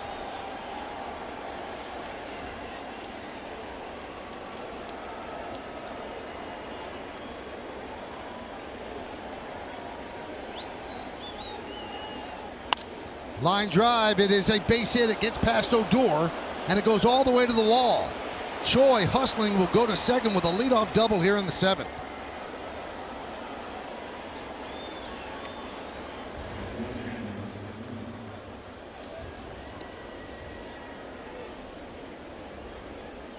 Choi had been struggling big time. He was 3 for 33 coming into today, so that he's already made 1 out. So now he went to 3 for 34.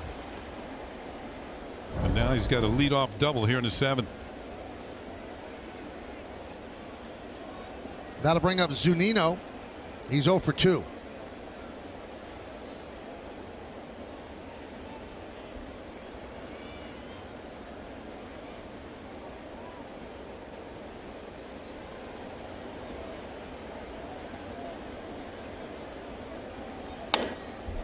Foul back, 0-1. Top of the 7th inning.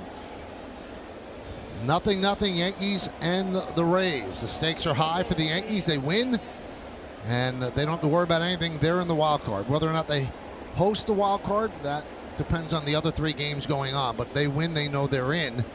If they lose, well, they'll have to play tomorrow against somebody, somewhere.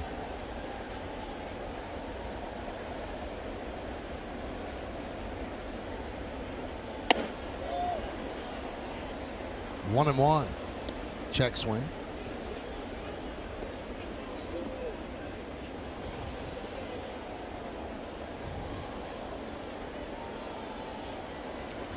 Nationals are threatening, bases loaded, 1 out against Boston. Nationals lead 2-1.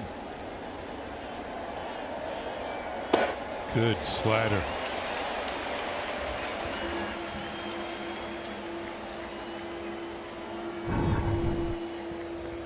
Watch this pitch just dart out of the zone. Zunino's already thinking it's a fastball away.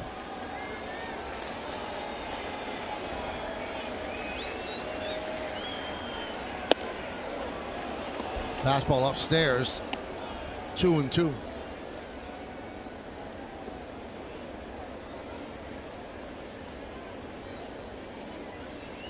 You can almost feel the tension with every pitch, which, you know, this is the time of year you're going to get that sort of thing. There's a nervousness and anxiousness here in the ballpark.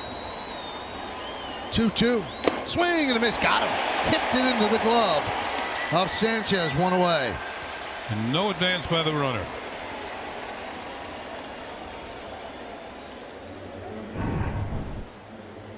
Look like another slider. Yep, you can see the spin on it. And Gary Sanchez will hold on.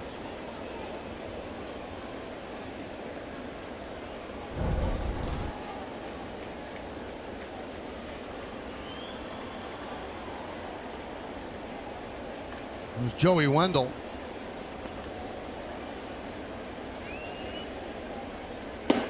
big cut. Now, Choi's not blessed with great speed at second. Remember, the Yankees have plus arms in the corners with Gallo and Judge.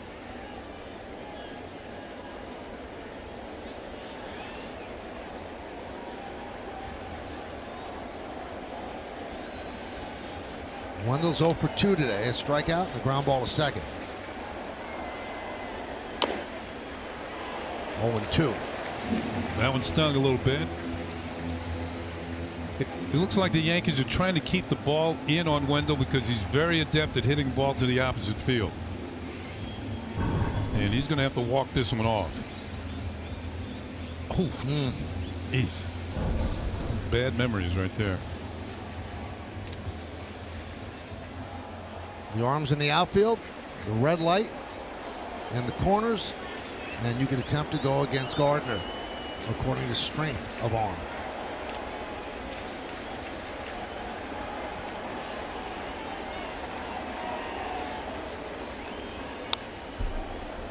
Still 0-2.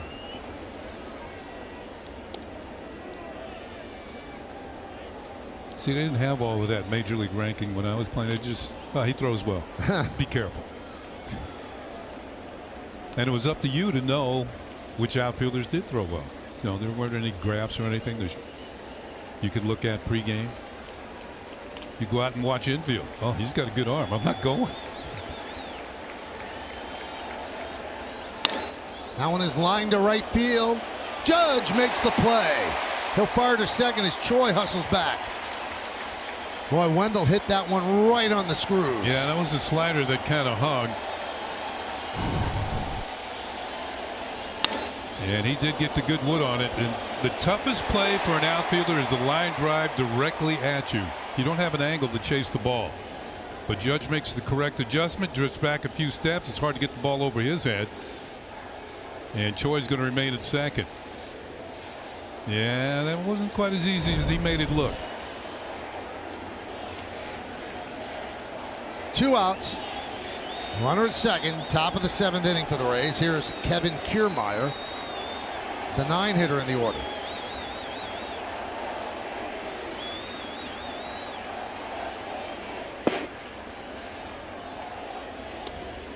One and 0.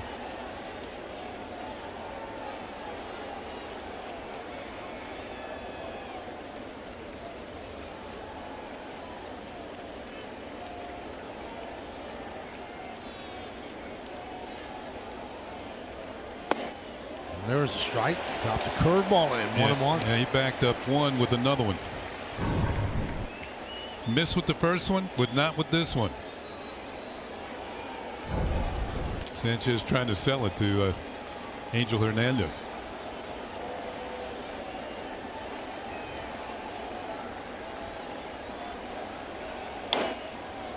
Foul back.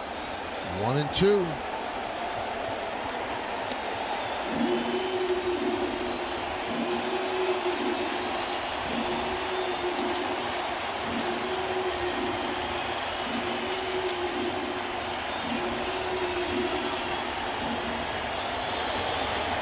The Nationals taking a 5-1 lead over the Red Sox in the bottom of the 5th. It's right there for the Yankees. They win, the Red Sox lose, and the Yankees would be hosting the wild card game. Doesn't have to get any more complicated than that. So the Nationals are doing their part. Had a little 2-out rally there.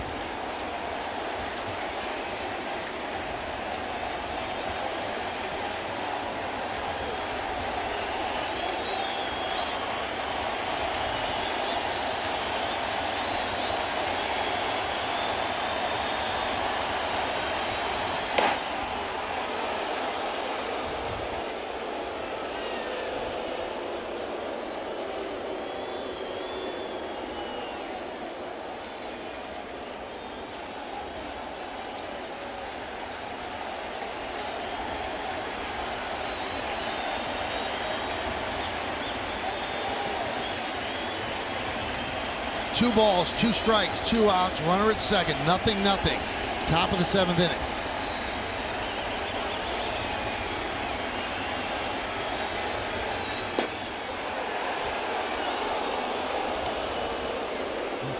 Kiermaier might have thought that was ball 4 because he was about to toss the bat away. Let's take a look. This is going to drop just underneath the zone. Kiermaier holds up. Yeah, that looked like he thought it was ball 4. 3-2, 2 outs. Lau on deck.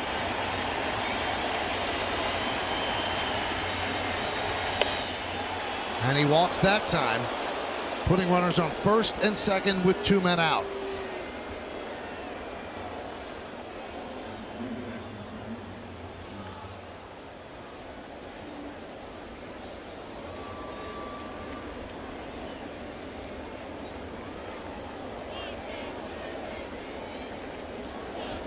So here is Brandon Lau against Chad Green. Loaisiga is ready.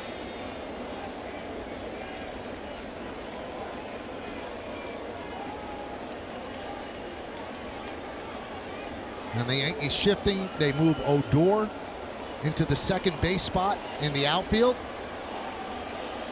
And here comes Boone.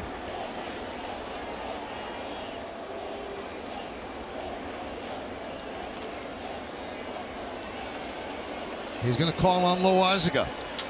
This is the 3rd time in the game he's brought a new pitcher in with 2 outs in an inning. Big spot, first and second, 2 outs. Loaisiga against Lau when we get back. Port Bob, 11-2 Blue Jays over the Orioles, bottom of the 5th inning, and the Angels lead the Mariners 6-2 in the top of the 5th inning in Seattle. Right here at Yankee Stadium, 0-0. As Jonathan Loaisiga will come on with first and second and 2 outs to face Brandon Lau. Of course, Lau had the big game yesterday, and you can see the big numbers for Loaisiga this year. One of the best relief pitchers in the American League. Choi on second, Kiermaier on first. Pitch outside, 98 miles an hour, 1-0. Rosarena, right-handed batter, is on deck. Top of the 7th inning here at the stadium.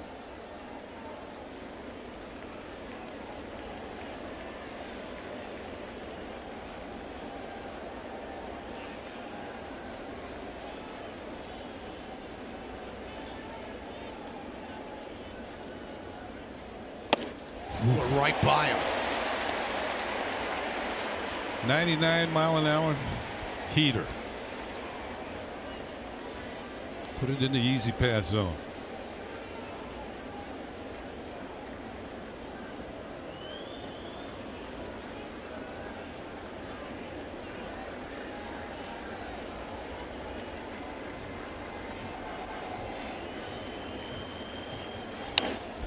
One and two. These are the highlights of Lau yesterday. It's not today, folks. It's yesterday. And he was the man. 3 home runs. Now has 39 on the year. But that was yesterday. And this is today, 1 and 2. 2 outs, 2 on, 0-0. Top of the 7th. Pitch. Popped up. Odor. Makes the play. Loaisiga gets it done. No runs, a hit, no errors, and 2 men left on base at the end of 6 1/2. All right, there's a lot of zeros on the board there, guys. The Yankees have used the bullpen, and so has Tampa Bay. Not much offense. Tampa Bay 4 hits. The Yankees 1. And you know the stakes. The Yankees win. They're in the playoffs in front of a big crowd at Yankee Stadium on a Sunday afternoon. Colin McHugh is out of the bullpen for Tampa Bay, and the Yankees have the heart of the order coming up. So much on the line, and it starts with Aaron Judge. And McHugh deals a strike.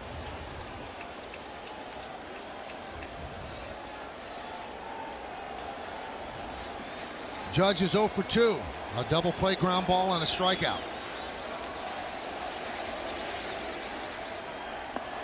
1-1.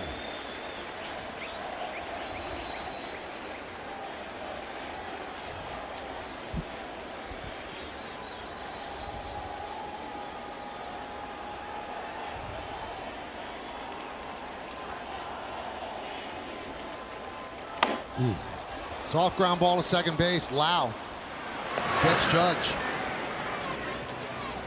One away.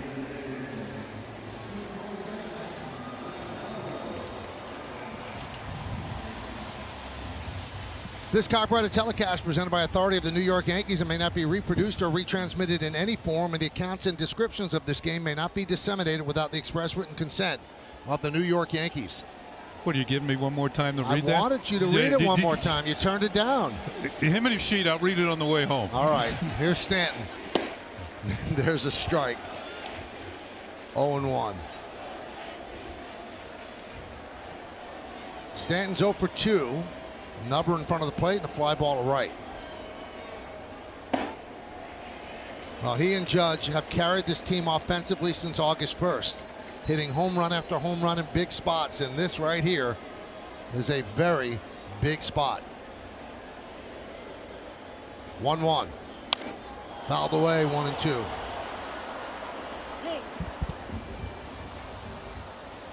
Angel Hernandez going over toward the Yankee dugout, running to get the baseballs rather than have the ball boy bring it to him. Yeah, I was impressed by his effort on the call when Gio ran into the dugout. You know, almost injured himself making the call on that play. Hopped up, middle of the infield. Who's going to take it?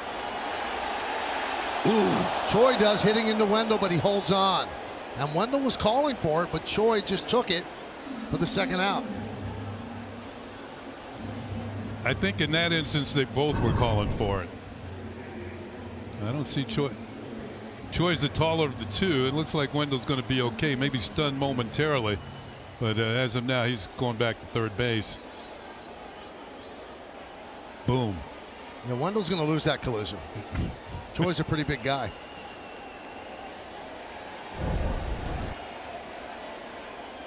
All right, 4 outfielders as Wendell retreats to left field for Joey Gallo. Gallo with a fly ball to center, and he walked. Just one hit for the Yankees. Strike. Anthony Rizzo was hit by a pitch with 1 out in the first, was erased by a double play. Gleyber Torres led off the 4th inning with a single to center. That's where he remained. Gallo walked to lead off the 5th. He was erased on a double play. Ooh. And then with 2 outs, Gleyber Torres walked last inning, and Rizzo with a fly ball to center. Now with 2 strikes, everybody's on the right side of the field in the infield. There's nobody on the left side. And Gio Urshela is on deck. Strike 3. Gallo down looking. And we go to what could be the final 2 innings of this game. Nothing.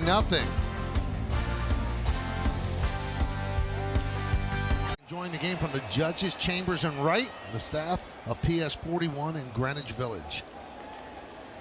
They're holding their breath like everybody else. Hyundai scoreboard, nothing as we go to the 8th inning. Loizaga got the final out of the 7th. Now he faces 2, 3, and 4 in the Rays order, starting with Randy Arozarena. 1-0.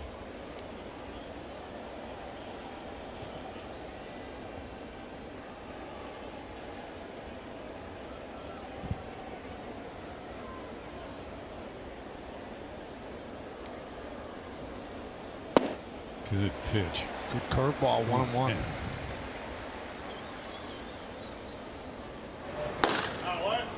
Hey. Old friend. Yeah. David Robertson.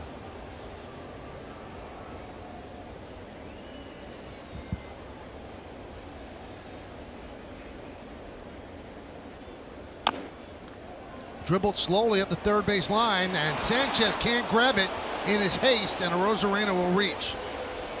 He knew he had to hurry because Arozarena can run.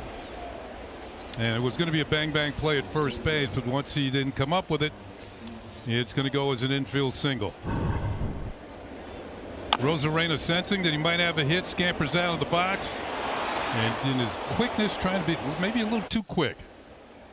Not getting a firm grip on the ball. And you got to watch Arozarena at first base too. He stole a couple bases here yesterday.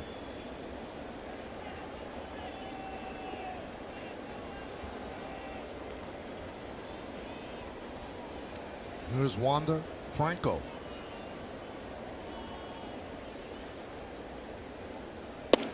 Snap throw to first, getting back a Rosarena.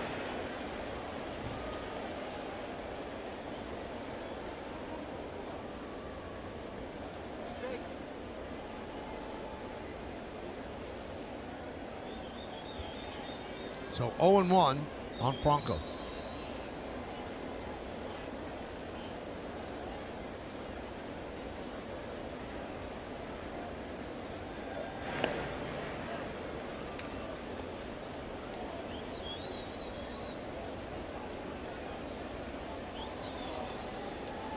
You know, I mentioned the other day these two probably going to match up over the years here.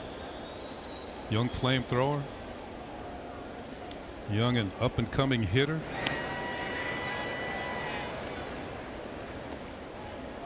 Loizaga struck him out the other night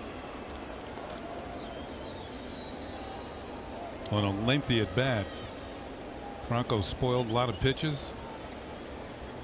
Loizaga finally got him. Runner goes. Swung on a miss. Throw to second. Not in time. Stolen base for a Rosarena.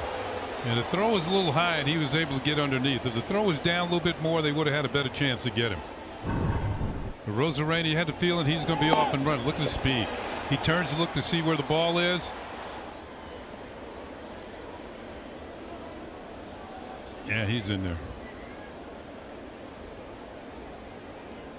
Stolen base number 20 on the season.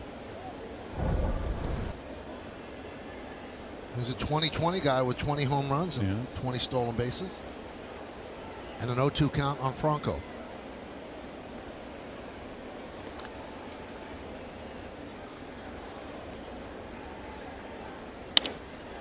Fly ball, left field and deep. Going back is Gallo. He has room. He'll make the play. Tagging a Rosarena. Here's the throw. Here's the play. He's safe.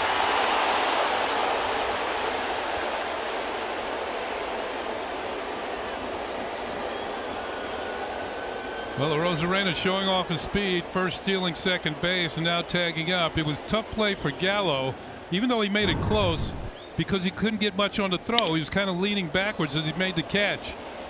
Watch this. This is going to be all arm strength as he gets the ball to third base. He didn't have a chance to step into the throw. So now the Yankees are going to be forced to bring the infield in.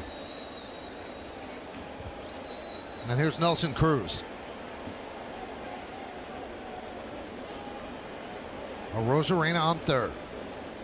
Loizaga leans in for the sign. Blocked by Sanchez. He has to keep everything in front of him now.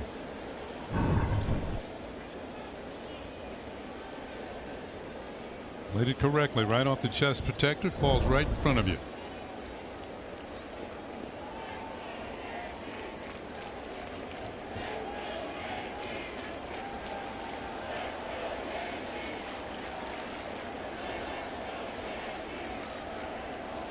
Swing and a miss.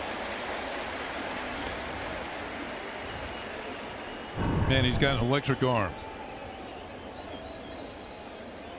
Trying to catch up with 98, not successful.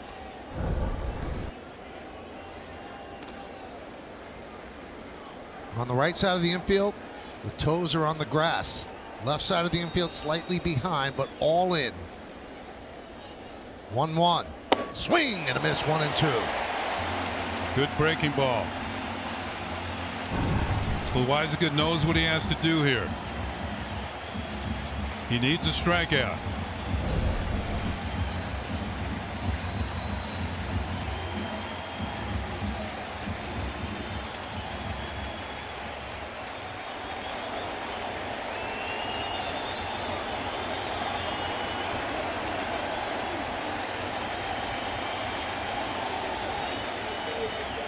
And the pitch outside.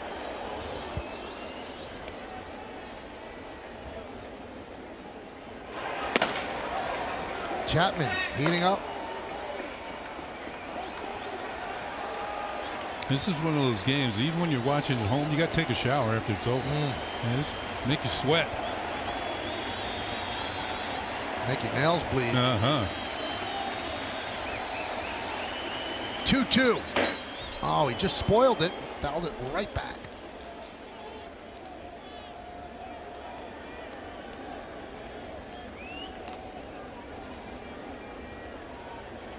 Loizaga missed about 4 weeks. Shoulder barking, but he is back. They've taken it slow with him.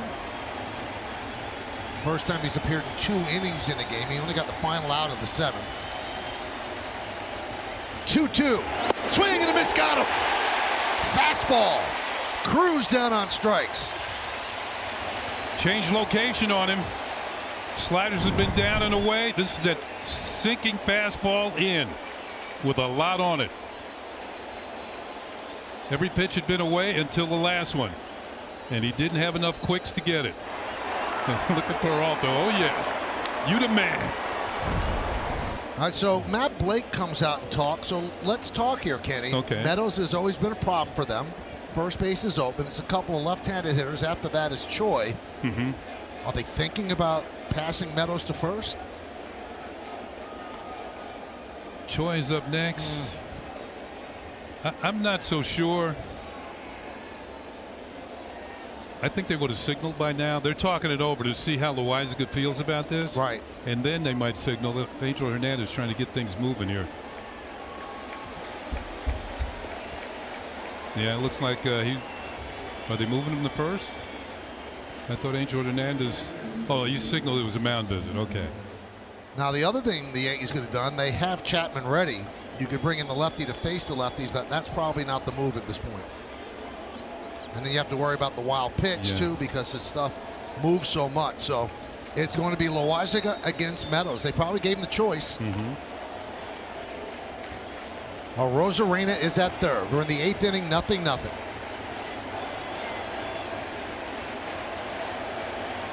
Swing and a miss. Changeup.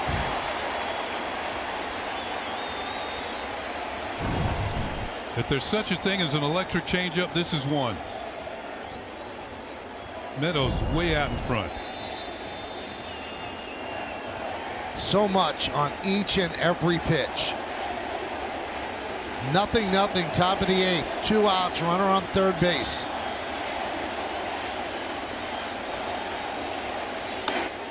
Oh, and 2. Change up, and then it gasses him up, and he's not quick enough. So he's 0-2. He's in the hole.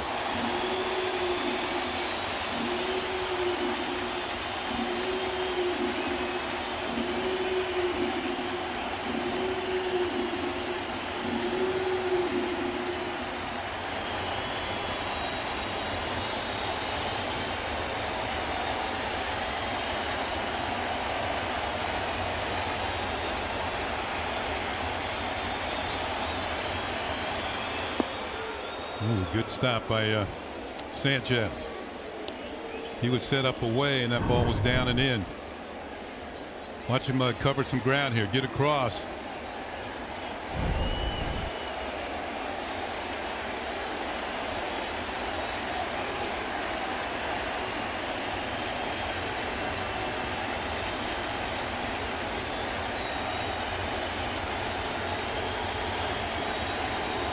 The 1-2.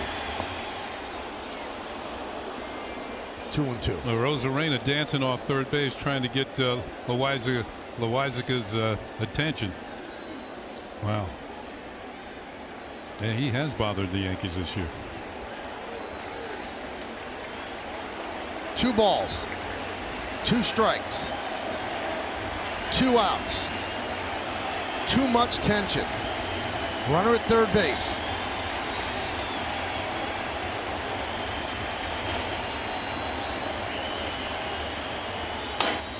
Scooped it to right field. Judge is there. Judge makes the play. And Loizaga works out of trouble. No runs a hit. No errors. 1 man left on base. Loizaga. Big reaction. Big moment. Big out. We go to the bottom of the 8th inning. And the Yankees will look to dent the scoreboard. To this trivia question, who are the 6 switch hitters in big league history? 240 or more home runs and a 370 or more on base percentage. Kenny. Well, Mickey Mantle's there for sure. Chipper Jones is there for sure. You're there for sure. Yeah, Posada, Bernie, Lance Berkman. On some impressive on-base percentages there. Brett Phillips takes over in left field for Austin Meadows. David Robertson, former Yankee, takes over on the mound. This will be his 12th game. 16 strikeouts in 11 innings, just 4 walks. And this has to be somewhat odd for him to be on this mound and not in pinstripes. Yeah, in his career, he had 53 saves for the New York Yankees. Also was a setup man. September 1st was his first big league action since April of 2019 as he's back from Tommy John surgery. Those are the scores you're worried about right now as the Yankees need a score of any sort. Robertson, the 4th pitcher used by Kevin Cashner in the bottom of the 8th inning. Urshela, Gardner, and Sanchez.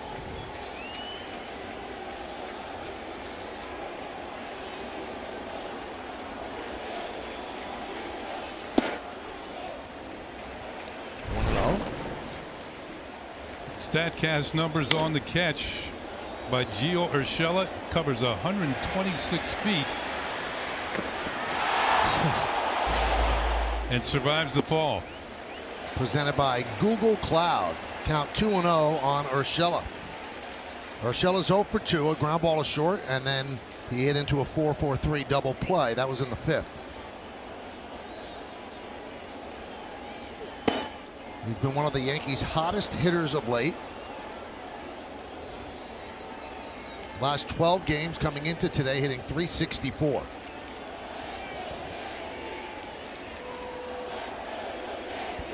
Two-one. 2-2.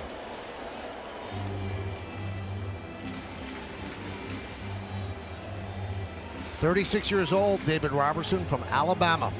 13th big league season. 9 years with the Yankees and a world championship with the Yankees and a silver medal with the USA team in the recent Olympics. Grounded up the middle. Franco makes a nice play and fires to first to get Urshela. Yet another good defensive play turned in by one of the teams.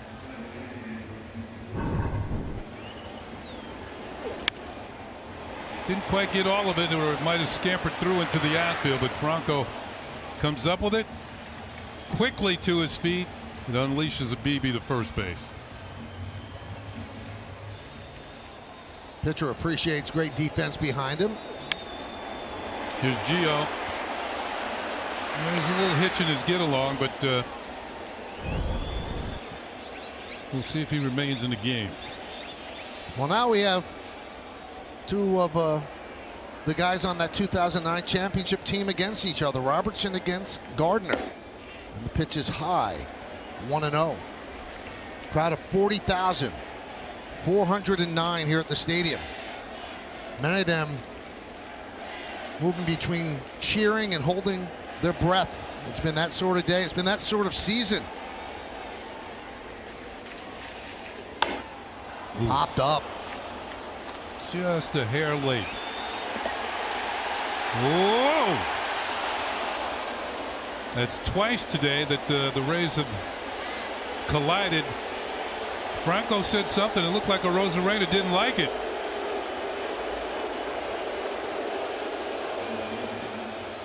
Well, Franco said, "Hey, I called for it," and Rosarena said, "I'm the outfielder." Yeah, that's true. Usually the outfielder even calls and he's in charge. Easier play for him.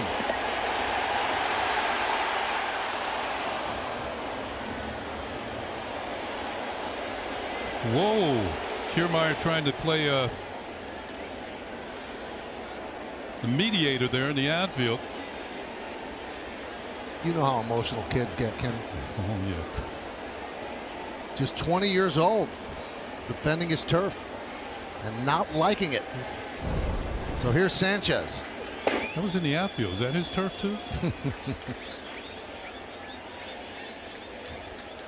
Sanchez is 0 for 2 with 2 strikeouts today.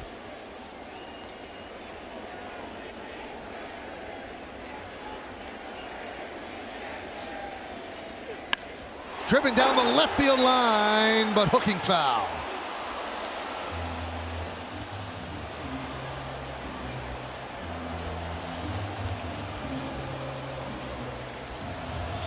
It's one of the better swings that the Yankees have had today.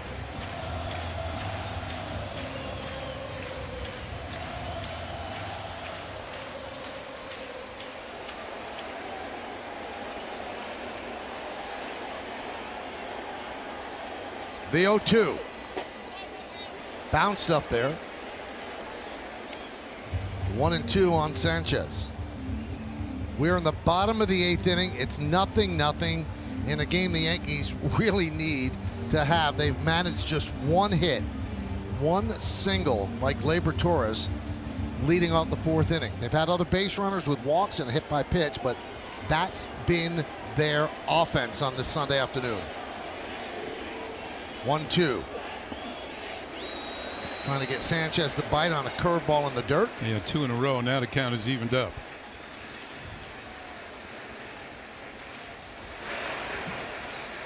Chapman will either come on to try to save it, or a tie game at home after 8 innings, you bring your closer in.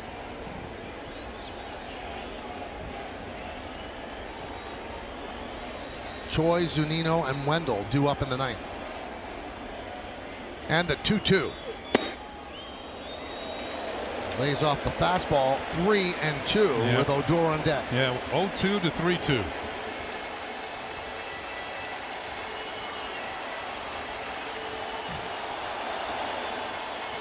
Ooh, do they want to see the ball or move the rosin back? Yeah, they moved the rosin back.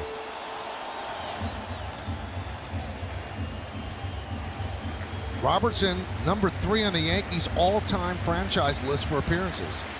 Mariano's first, Righetti second, Robertson is third. And the 3-2. Line to left field. That ball is caught by the 4th outfielder.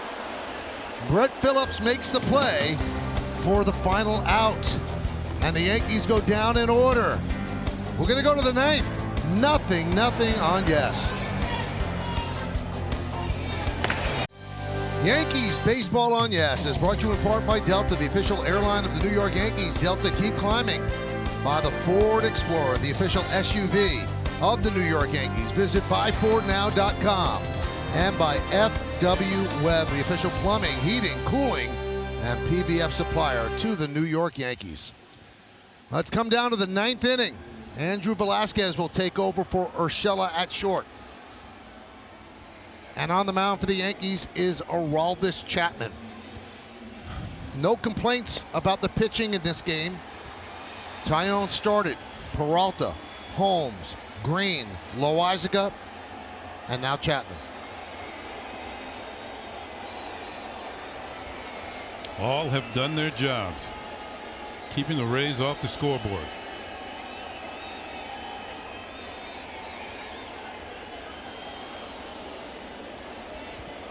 G-Man Choi, Zunino, Wendell against Chapman.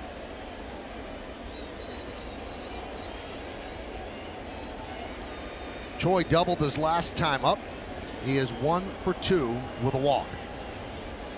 Velasquez shades up the middle.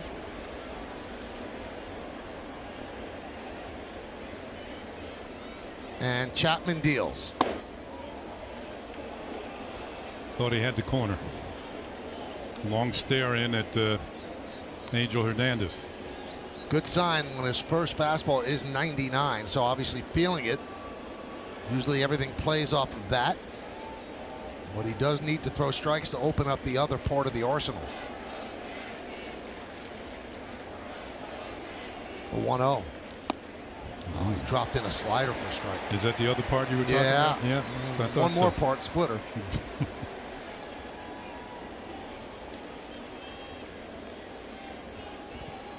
Two up in the bottom of the 9th. Odor, Torres, and Rizzo. If anybody gets on, then Judge.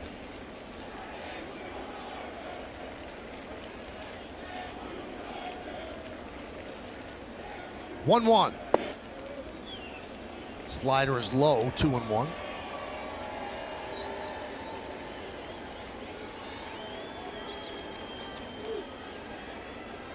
So with 2-1, they move Velasquez over to the second base side of the bag. 3 Yankees on the right side of the infield. Odor the only one on the left side. The 2-1. That one misses low. 3-1. All of these pitches have been in the same area.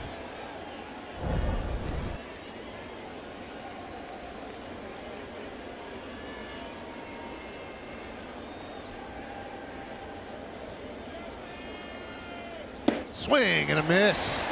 3-2.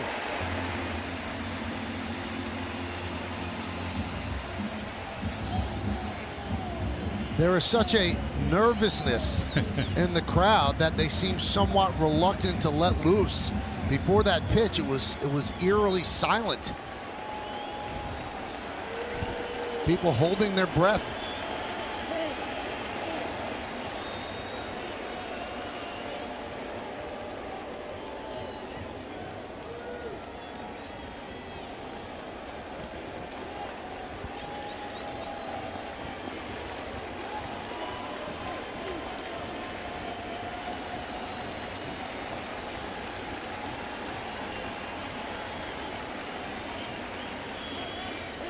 Time called as Chapman was taking too much time, so Choi asked for time. Remember Bernie Williams doing that a lot on the key pitches. You know, he'd step out and make the pitcher wait a little longer.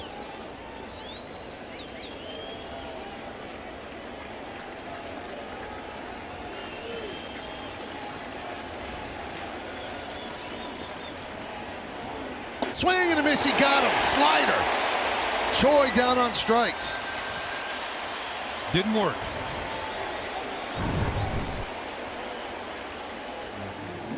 There's the break. Choi, he missed that by about a foot. Here's another look at it. Center field camera. Choi has done some striking out in this series. He struck out 4 times in the opening game of the series.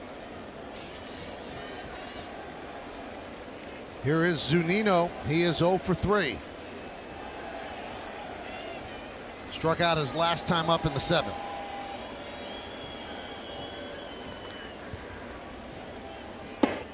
And a strike.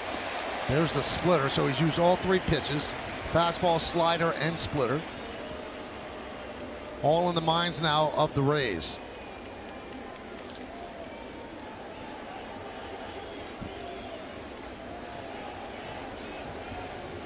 Yankees playing to pull in the infield. That one is lined to left field. Gallo makes the play. 2 down. Spectrum Mobile. Unlimited talk, text, and data. Just $45. So here's Wendell. 2 outs, nobody on here in the top of the 9th inning. Nothing. Red Sox creeping closer. In D.C., it's 5-3 Nationals in the top of the 7th. Red Sox have runners on the corners and 1 out. Toronto running away with it in Toronto against the Orioles, and the Angels 7 and the Mariners 2, bottom of the 6th.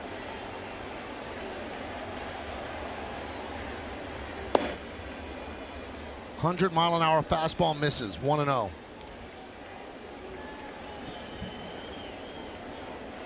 We saw Fleming earlier in this series. He's warming up.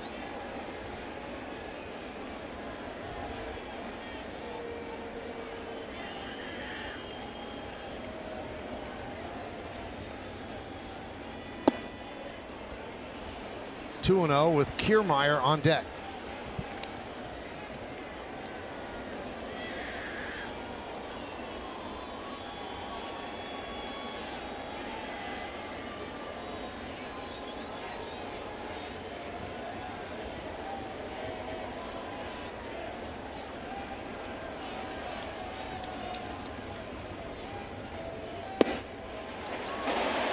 Two and one. Yeah, the Rays have 5 left-handed hitters in their lineup today. This is where having a lefty closer can really pay off. You saw him strike out Choi on a slider. Looking for a 3rd out here with another lefty at the plate, and Wendell. Another lefty to follow. 3-1. He takes the splitter.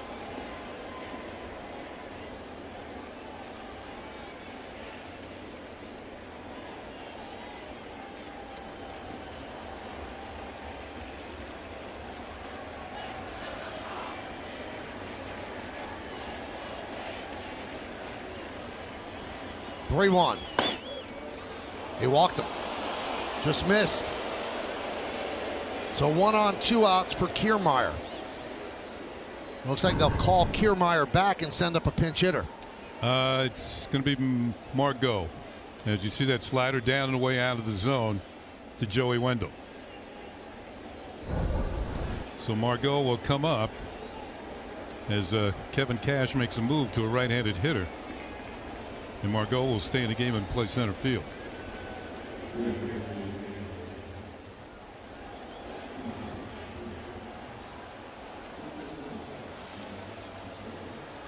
Well, the Red Sox have tied it up 5-5 now in the top of the 7th inning against the Nats in D.C. Still batting with a runner on second and 2 outs.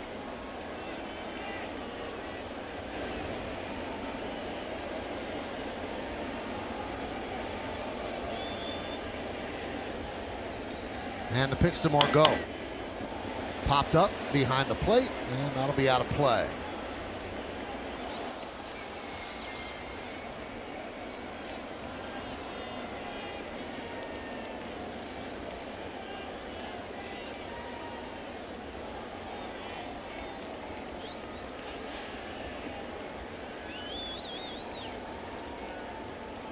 Wendell's at first. 2 men out, top of the 9th. Chapman, the 6th Yankee pitcher.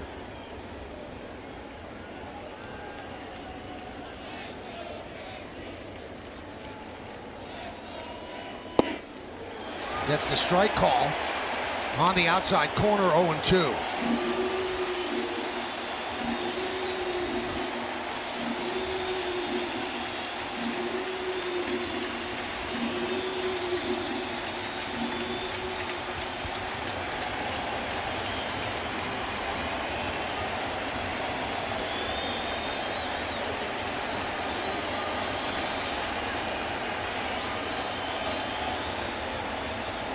Runner goes.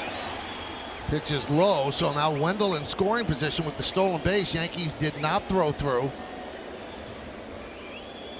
Yeah, he had a great jump. Picked his spot well. He was just going on first move. If Chapman had thrown to first, he would have picked him off.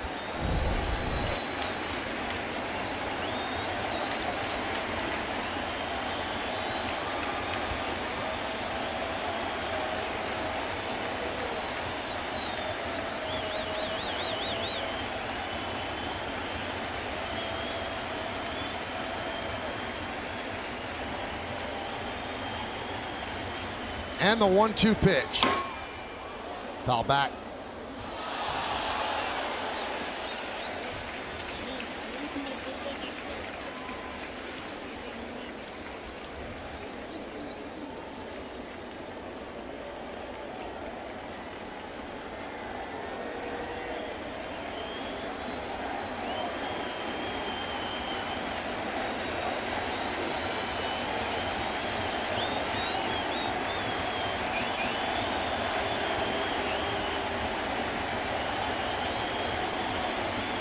Runner goes. Swung on and missed. He got him. Margot strikes out. And the Rays leave a runner at second base. We go to the bottom of the 9th inning. 1 swing away. 1 big cut could send the Yankees to the postseason. Stay tuned. Bottom of the 9th coming up. Needed reminding on how big this is. The Yankees make a wild card if they win this game, or Toronto and Seattle loses. Home field in the wild card if the Yankees win and the Red Sox lose. The worst case, the Yankees will be playing tomorrow. There's a lot of ways that could happen, but if the Yankees win, that can happen. They are a wild card team. So it comes down to 9-1-2 in the Yankee order in the bottom of the 9th inning. Odor, Torres, and Rizzo. And it's going to be Josh Fleming the 5th pitcher used by Kevin Cash. Making his 26th appearance of the year. We saw Fleming in the opening game of the series. 1 2/3 innings, no runs, no hits, and a strikeout. You see the defensive changes. Margot in left. Phillips moves from left to center as Kiermaier was pinch hit for. And the new pitcher is Fleming. Walker started. And now on to Fleming. So Odor is in there because DJ LeMahieu was put on the IL before the game. He was just too compromised to be able to play in a game of this size.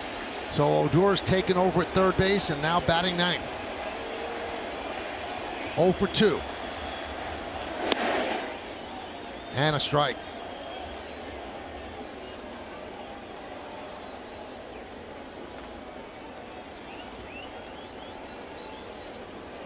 The 0 on.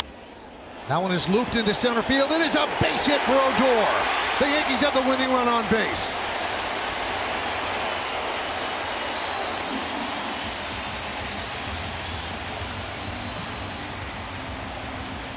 And he will come out of the game for Tyler Wade. Got jammed just enough over the infield in front of the outfield. And now the Yankees go to speedster Wade to pitch run for Odor, who gets it started here in the bottom of the 9th inning. A big hit for Rougned Odor. Wade, of course, is a threat to run. Gleyber Torres at the plate. He's 1 for 2 with a walk. And the pitch is high from Fleming.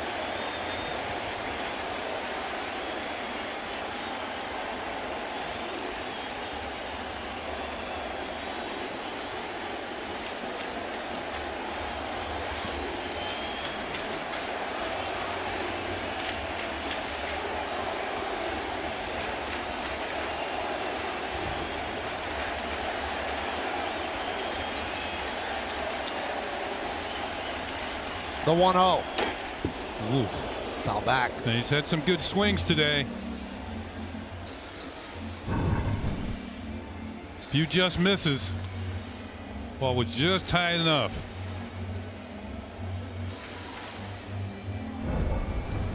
Of course, Wade at first leads the Yankees in stolen bases with 17. Yeah, I know how you feel.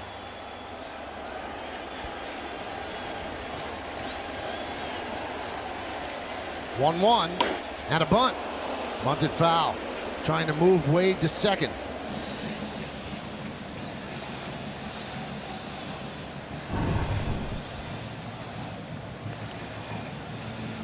Kind of pushes at it instead of trying to catch it. You're supposed to just see him push the bat out. He kind of pushed it foul.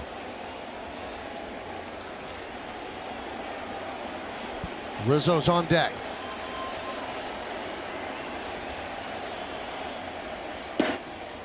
Two and two. Well, Kittredge is up for the Rays, and Severino is up for the Yankees in case this goes into extra innings.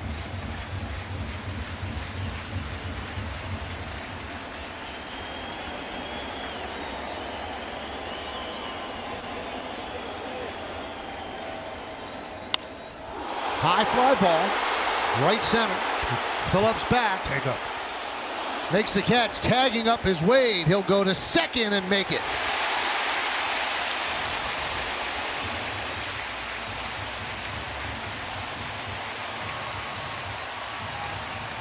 Well, Gleyber Torres hits it well enough to get Wade to second base. He tried with the bunt. Instead, the long fly ball is going to get the job done. Wade retreats to first, tags. Phillips lets it go. Wade has way too much speed. He's in there easily. And the pitching coach, Kyle Snyder, wants to talk with Fleming. And what they could be asking him here, how do you want to play this? I don't think you walk Rizzo to get the Judge. No, not at all. And they knew Rizzo was coming up, so maybe this is just a deep breath trip. Well, that, and I think there's a reminder that with Wade at second, I know there's a left-handed hitter up, but he's been known to steal third base. I don't think he's ever been caught stealing third. So, although I don't think it depends on the count and all that sort of thing. If Rizzo's ahead on the count, I don't think he'll go. Now, if they get Rizzo, that would be the third batter that Fleming would have faced, and then they could go to Kittredge to face Judge. Well, the winning run is in scoring position at second base. That's Tyler Wade. Anthony Rizzo came over from the Cubs at the trade deadline for moments like this. There's a strike, and what Rizzo has shown a propensity to do against lefties, take the ball to left field. You can see Margot is shortened up in left field. The base hit comes his way. Even it's going to be a play at the plate. Speed against a pretty good arm.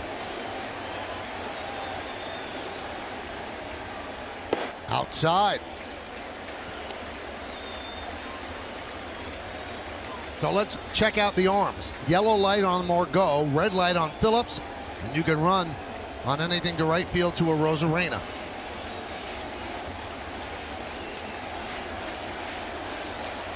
One thing with Rizzo at the plate, Margot, I should say, Franco is out of position somewhat because he wants to hold Wade close at second. Swing and a miss. 1-2. So when the pitch is on the way, he retreats quickly to try and cut down the amount of territory for Rizzo to hit a ball.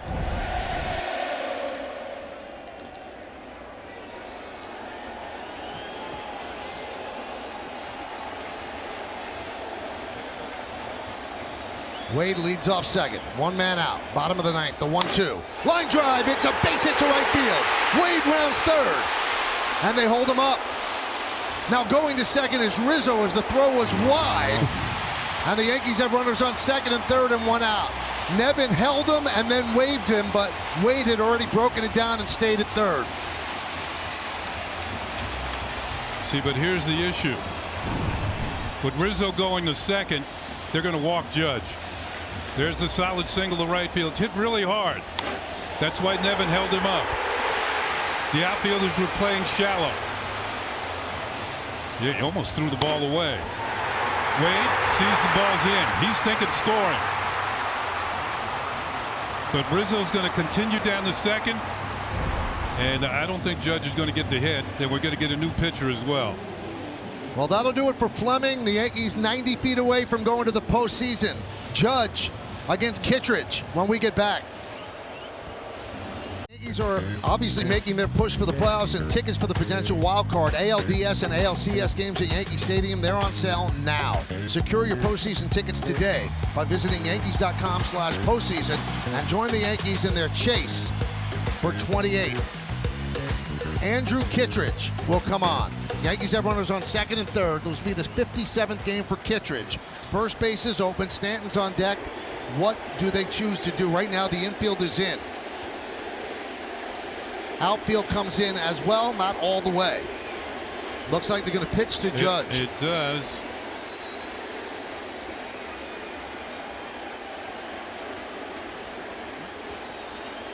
This is what he's done against Kittredge, 2 for 8. Wade's at third. Rizzo's at second. Bottom of the ninth inning. Well, we mentioned earlier, Judge and Stanton have carried this team for 2 months.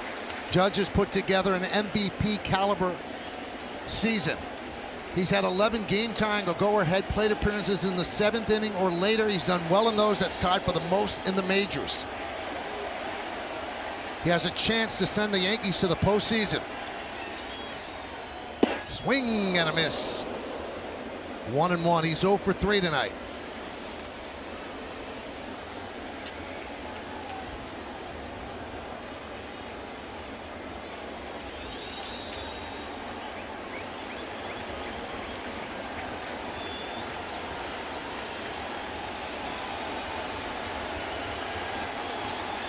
Infield is in. Outfield is in. The 1-1. Swing and a miss. 1-2.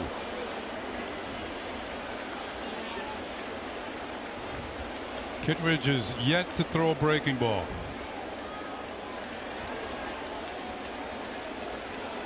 He's ahead of Judge 1-2. On deck is Stanton.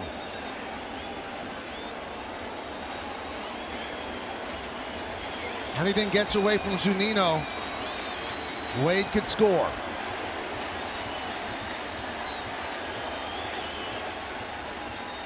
And the 1-2 inside, 2-2. So they are challenging Aaron Judge. Infield's in, outfield's in. Beat us, rather than walking him and setting up the double play for Stanton.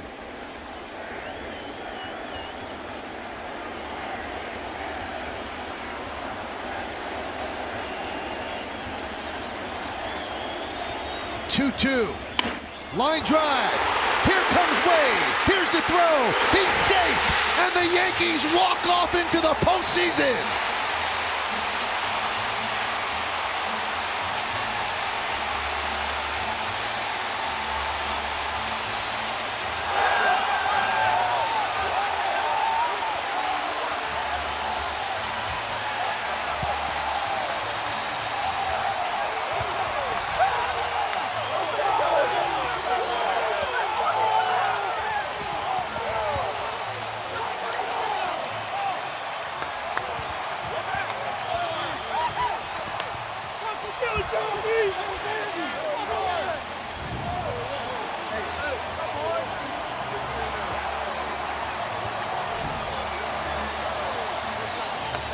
And what a long, strange trip it's been.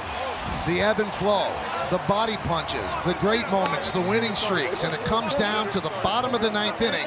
And Aaron Judge, who has helped carry this team, carries them into the playoffs. They are one of the wild card teams in the American League, just waiting to see where they'll play and who they will play.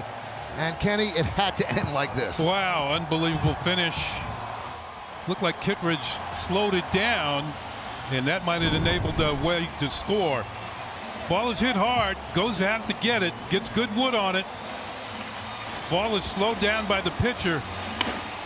That enables Wendell to come over. He makes a good throw. It's a little high, and Wade, what can you say? Too much speed. When you put him in the pinch run, he finds a way to score. 98th run batted in for Aaron Judge. And the Yankees pick up their 92nd win of the year. And this illustrious franchise, its 57th postseason appearance, 5 straight, 23 in the last 27 seasons. And this crowd that's had a love-hate relationship with this team, Kenny, they love him right now. Well, he's kind of the face of the franchise on the offensive side. Having a great year. People are worried about his health. Now they can worry about it in the postseason. Comes through with the big hit, bottom of the ninth. Everybody on the edge of their seats, I'm sure they were at home as well. And now Aaron Judge is with Meredith Morakovitz. Thanks, Michael. Aaron, it was simple. If you guys win, you were in. Can this team exhale a little bit knowing that you finally punched your ticket to the postseason? I wouldn't say we'd exhale. You know, we still got a lot of work to do, but this is just the first step, you know, so, you know, excited to get it done in front of these fans here. This is awesome. Awesome. You knew you had speed on third base in Tyler Wade. Just take me through that last at-bat with Kittredge. Man, Kittredge's one of the best relief pitchers in the game. You know, the guys in front of me did their job. They got on base. Big at-bat by Rizzo to get in the scoring position, and, you know, I was just trying to put it in play and let Wade do his thing. How tense was it for the offense throughout this game, considering the way that the Rays were pitching you guys? Wow, this was a tough matchup. This was a tough matchup, but, you know, we don't want to go home. You know, we want to show up here and keep playing for these fans and keep doing our thing. I just saw you find Tyler Wade over here, gave him a big hug. What did you say to him when you hugged him? I just said, great job, way to do your thing. You know, this is a team effort. You know, not one guy can, you know, win us a ball game. It's going to take all of us doing our job, and, you know, that's what we're able to do today. You mentioned the team effort. A lot of pitchers used for you guys. Just what do you think of the effort of the entire pitching staff? Oh, it's incredible. You know, they stepped up in the biggest game of the year for us, and, you know, let's just keep this rolling in the postseason. Aaron, thanks for the time. Send it back to you, Michael. And a celebratory shower for Yankee right fielder Aaron Judge. He gets it done against Kittredge, scoring Wade, Watch the reaction in the dugout. Wade slides in with a ticket to the playoffs. And the celebration ensues here in the Bronx. The Yankees have made it into the postseason once again. We'll be back.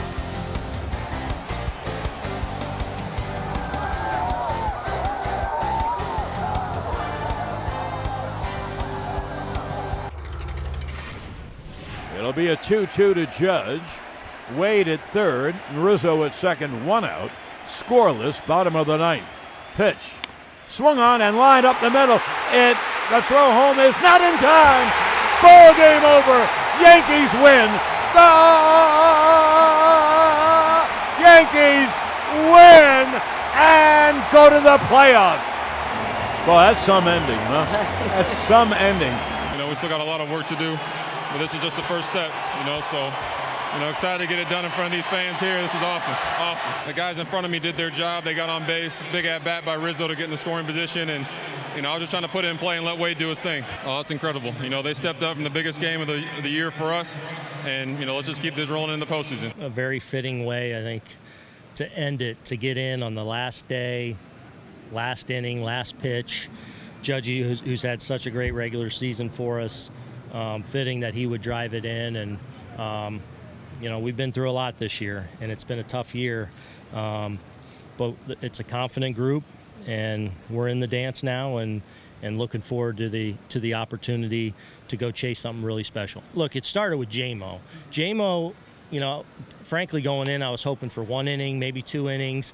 If everything went great, 3. The fact that he was able to go get us, I think, 13 outs or 13 batters, got 10 outs for us into the 4th, really set us up well. Because obviously we knew we had all our guys, and we could use them all the way we did, kind of protecting one another. Because, as much as obviously we needed to win this game and wanted to win this game, if we lost, there's a game tomorrow. So we wanted to be in a position where we had our guys, and the fact that they all came in and did such a good job and were so pitch efficient, they were awesome. Definitely felt a little different. I've never been on a playoff team. I think the best team I've ever been on was like 82 and 79 or something. So I've never been on a team like this, but I think this team's extremely battle-tested, so it kind of eased my mind a little bit just knowing that everyone behind me, you have Rizzo at first base who's won a World Series, and everyone else on this field has been in big playoff situations and stuff. So I knew they were backing me up, and that felt good. Yeah, it hasn't been easy all year. We've had a lot of highs, a lot of lows,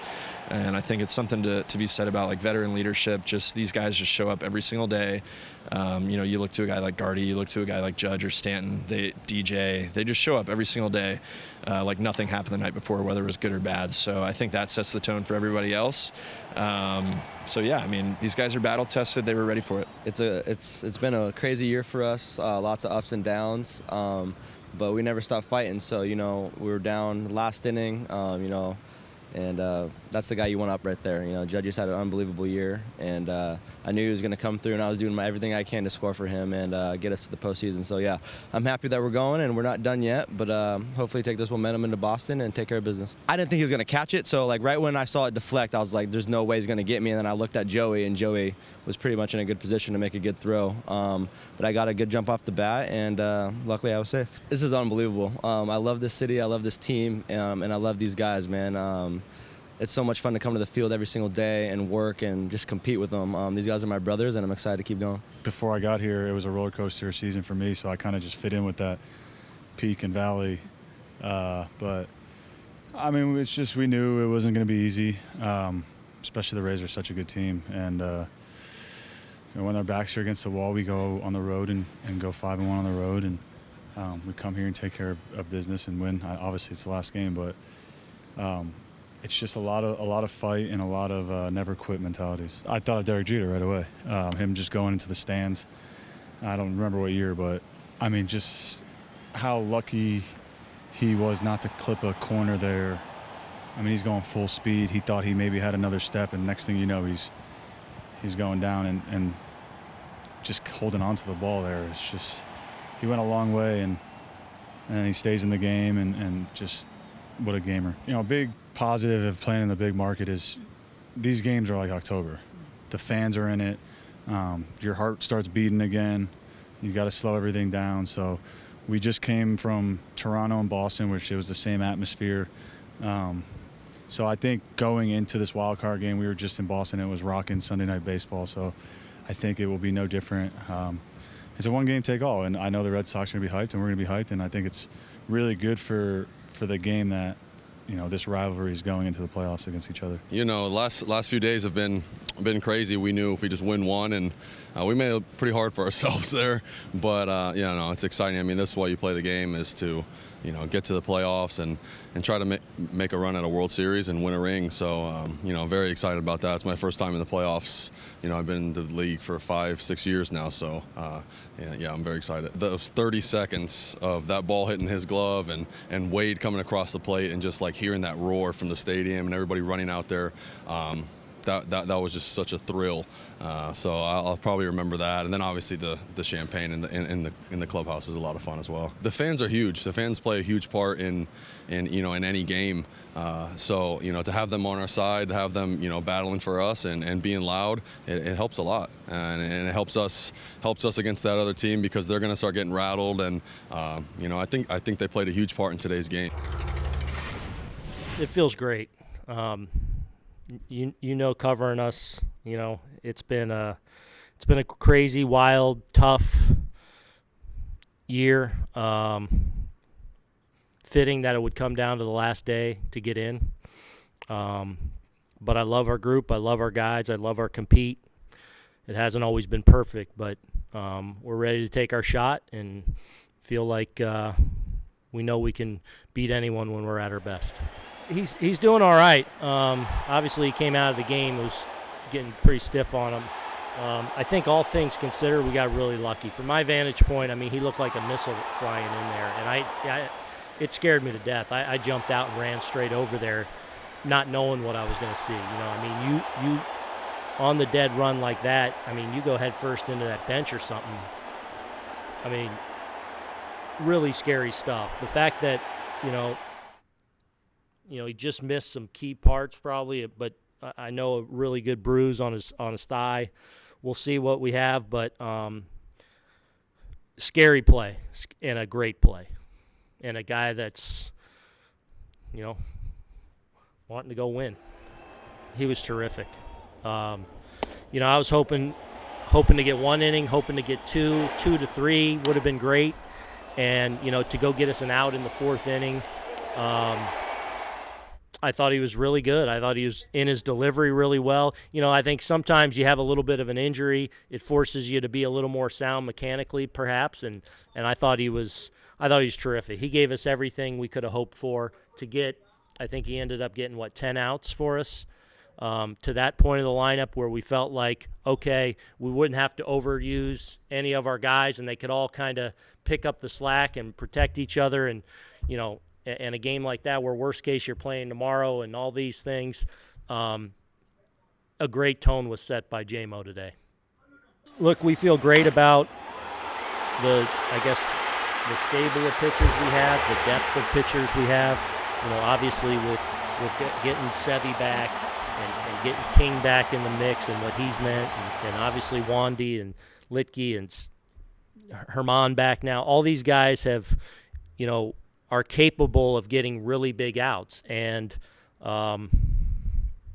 so it is a group we have a ton of confidence right now in. You know, and I think the biggest thing is because of the depth, hopefully they're able to kind of protect each other and not wear anyone out. And that's, you know, kind of, I think, what today showed, you know, where we didn't overdo it necessarily with anyone, and God forbid we lose this one and have to play a game tomorrow. You know, we're not in terrible shape going into that. But as it is, you know, to have 5, 6, 7, 8 guys down there that you feel really good about in certain situations, even in big time games, you know, that's something to be encouraged by as we head into the postseason.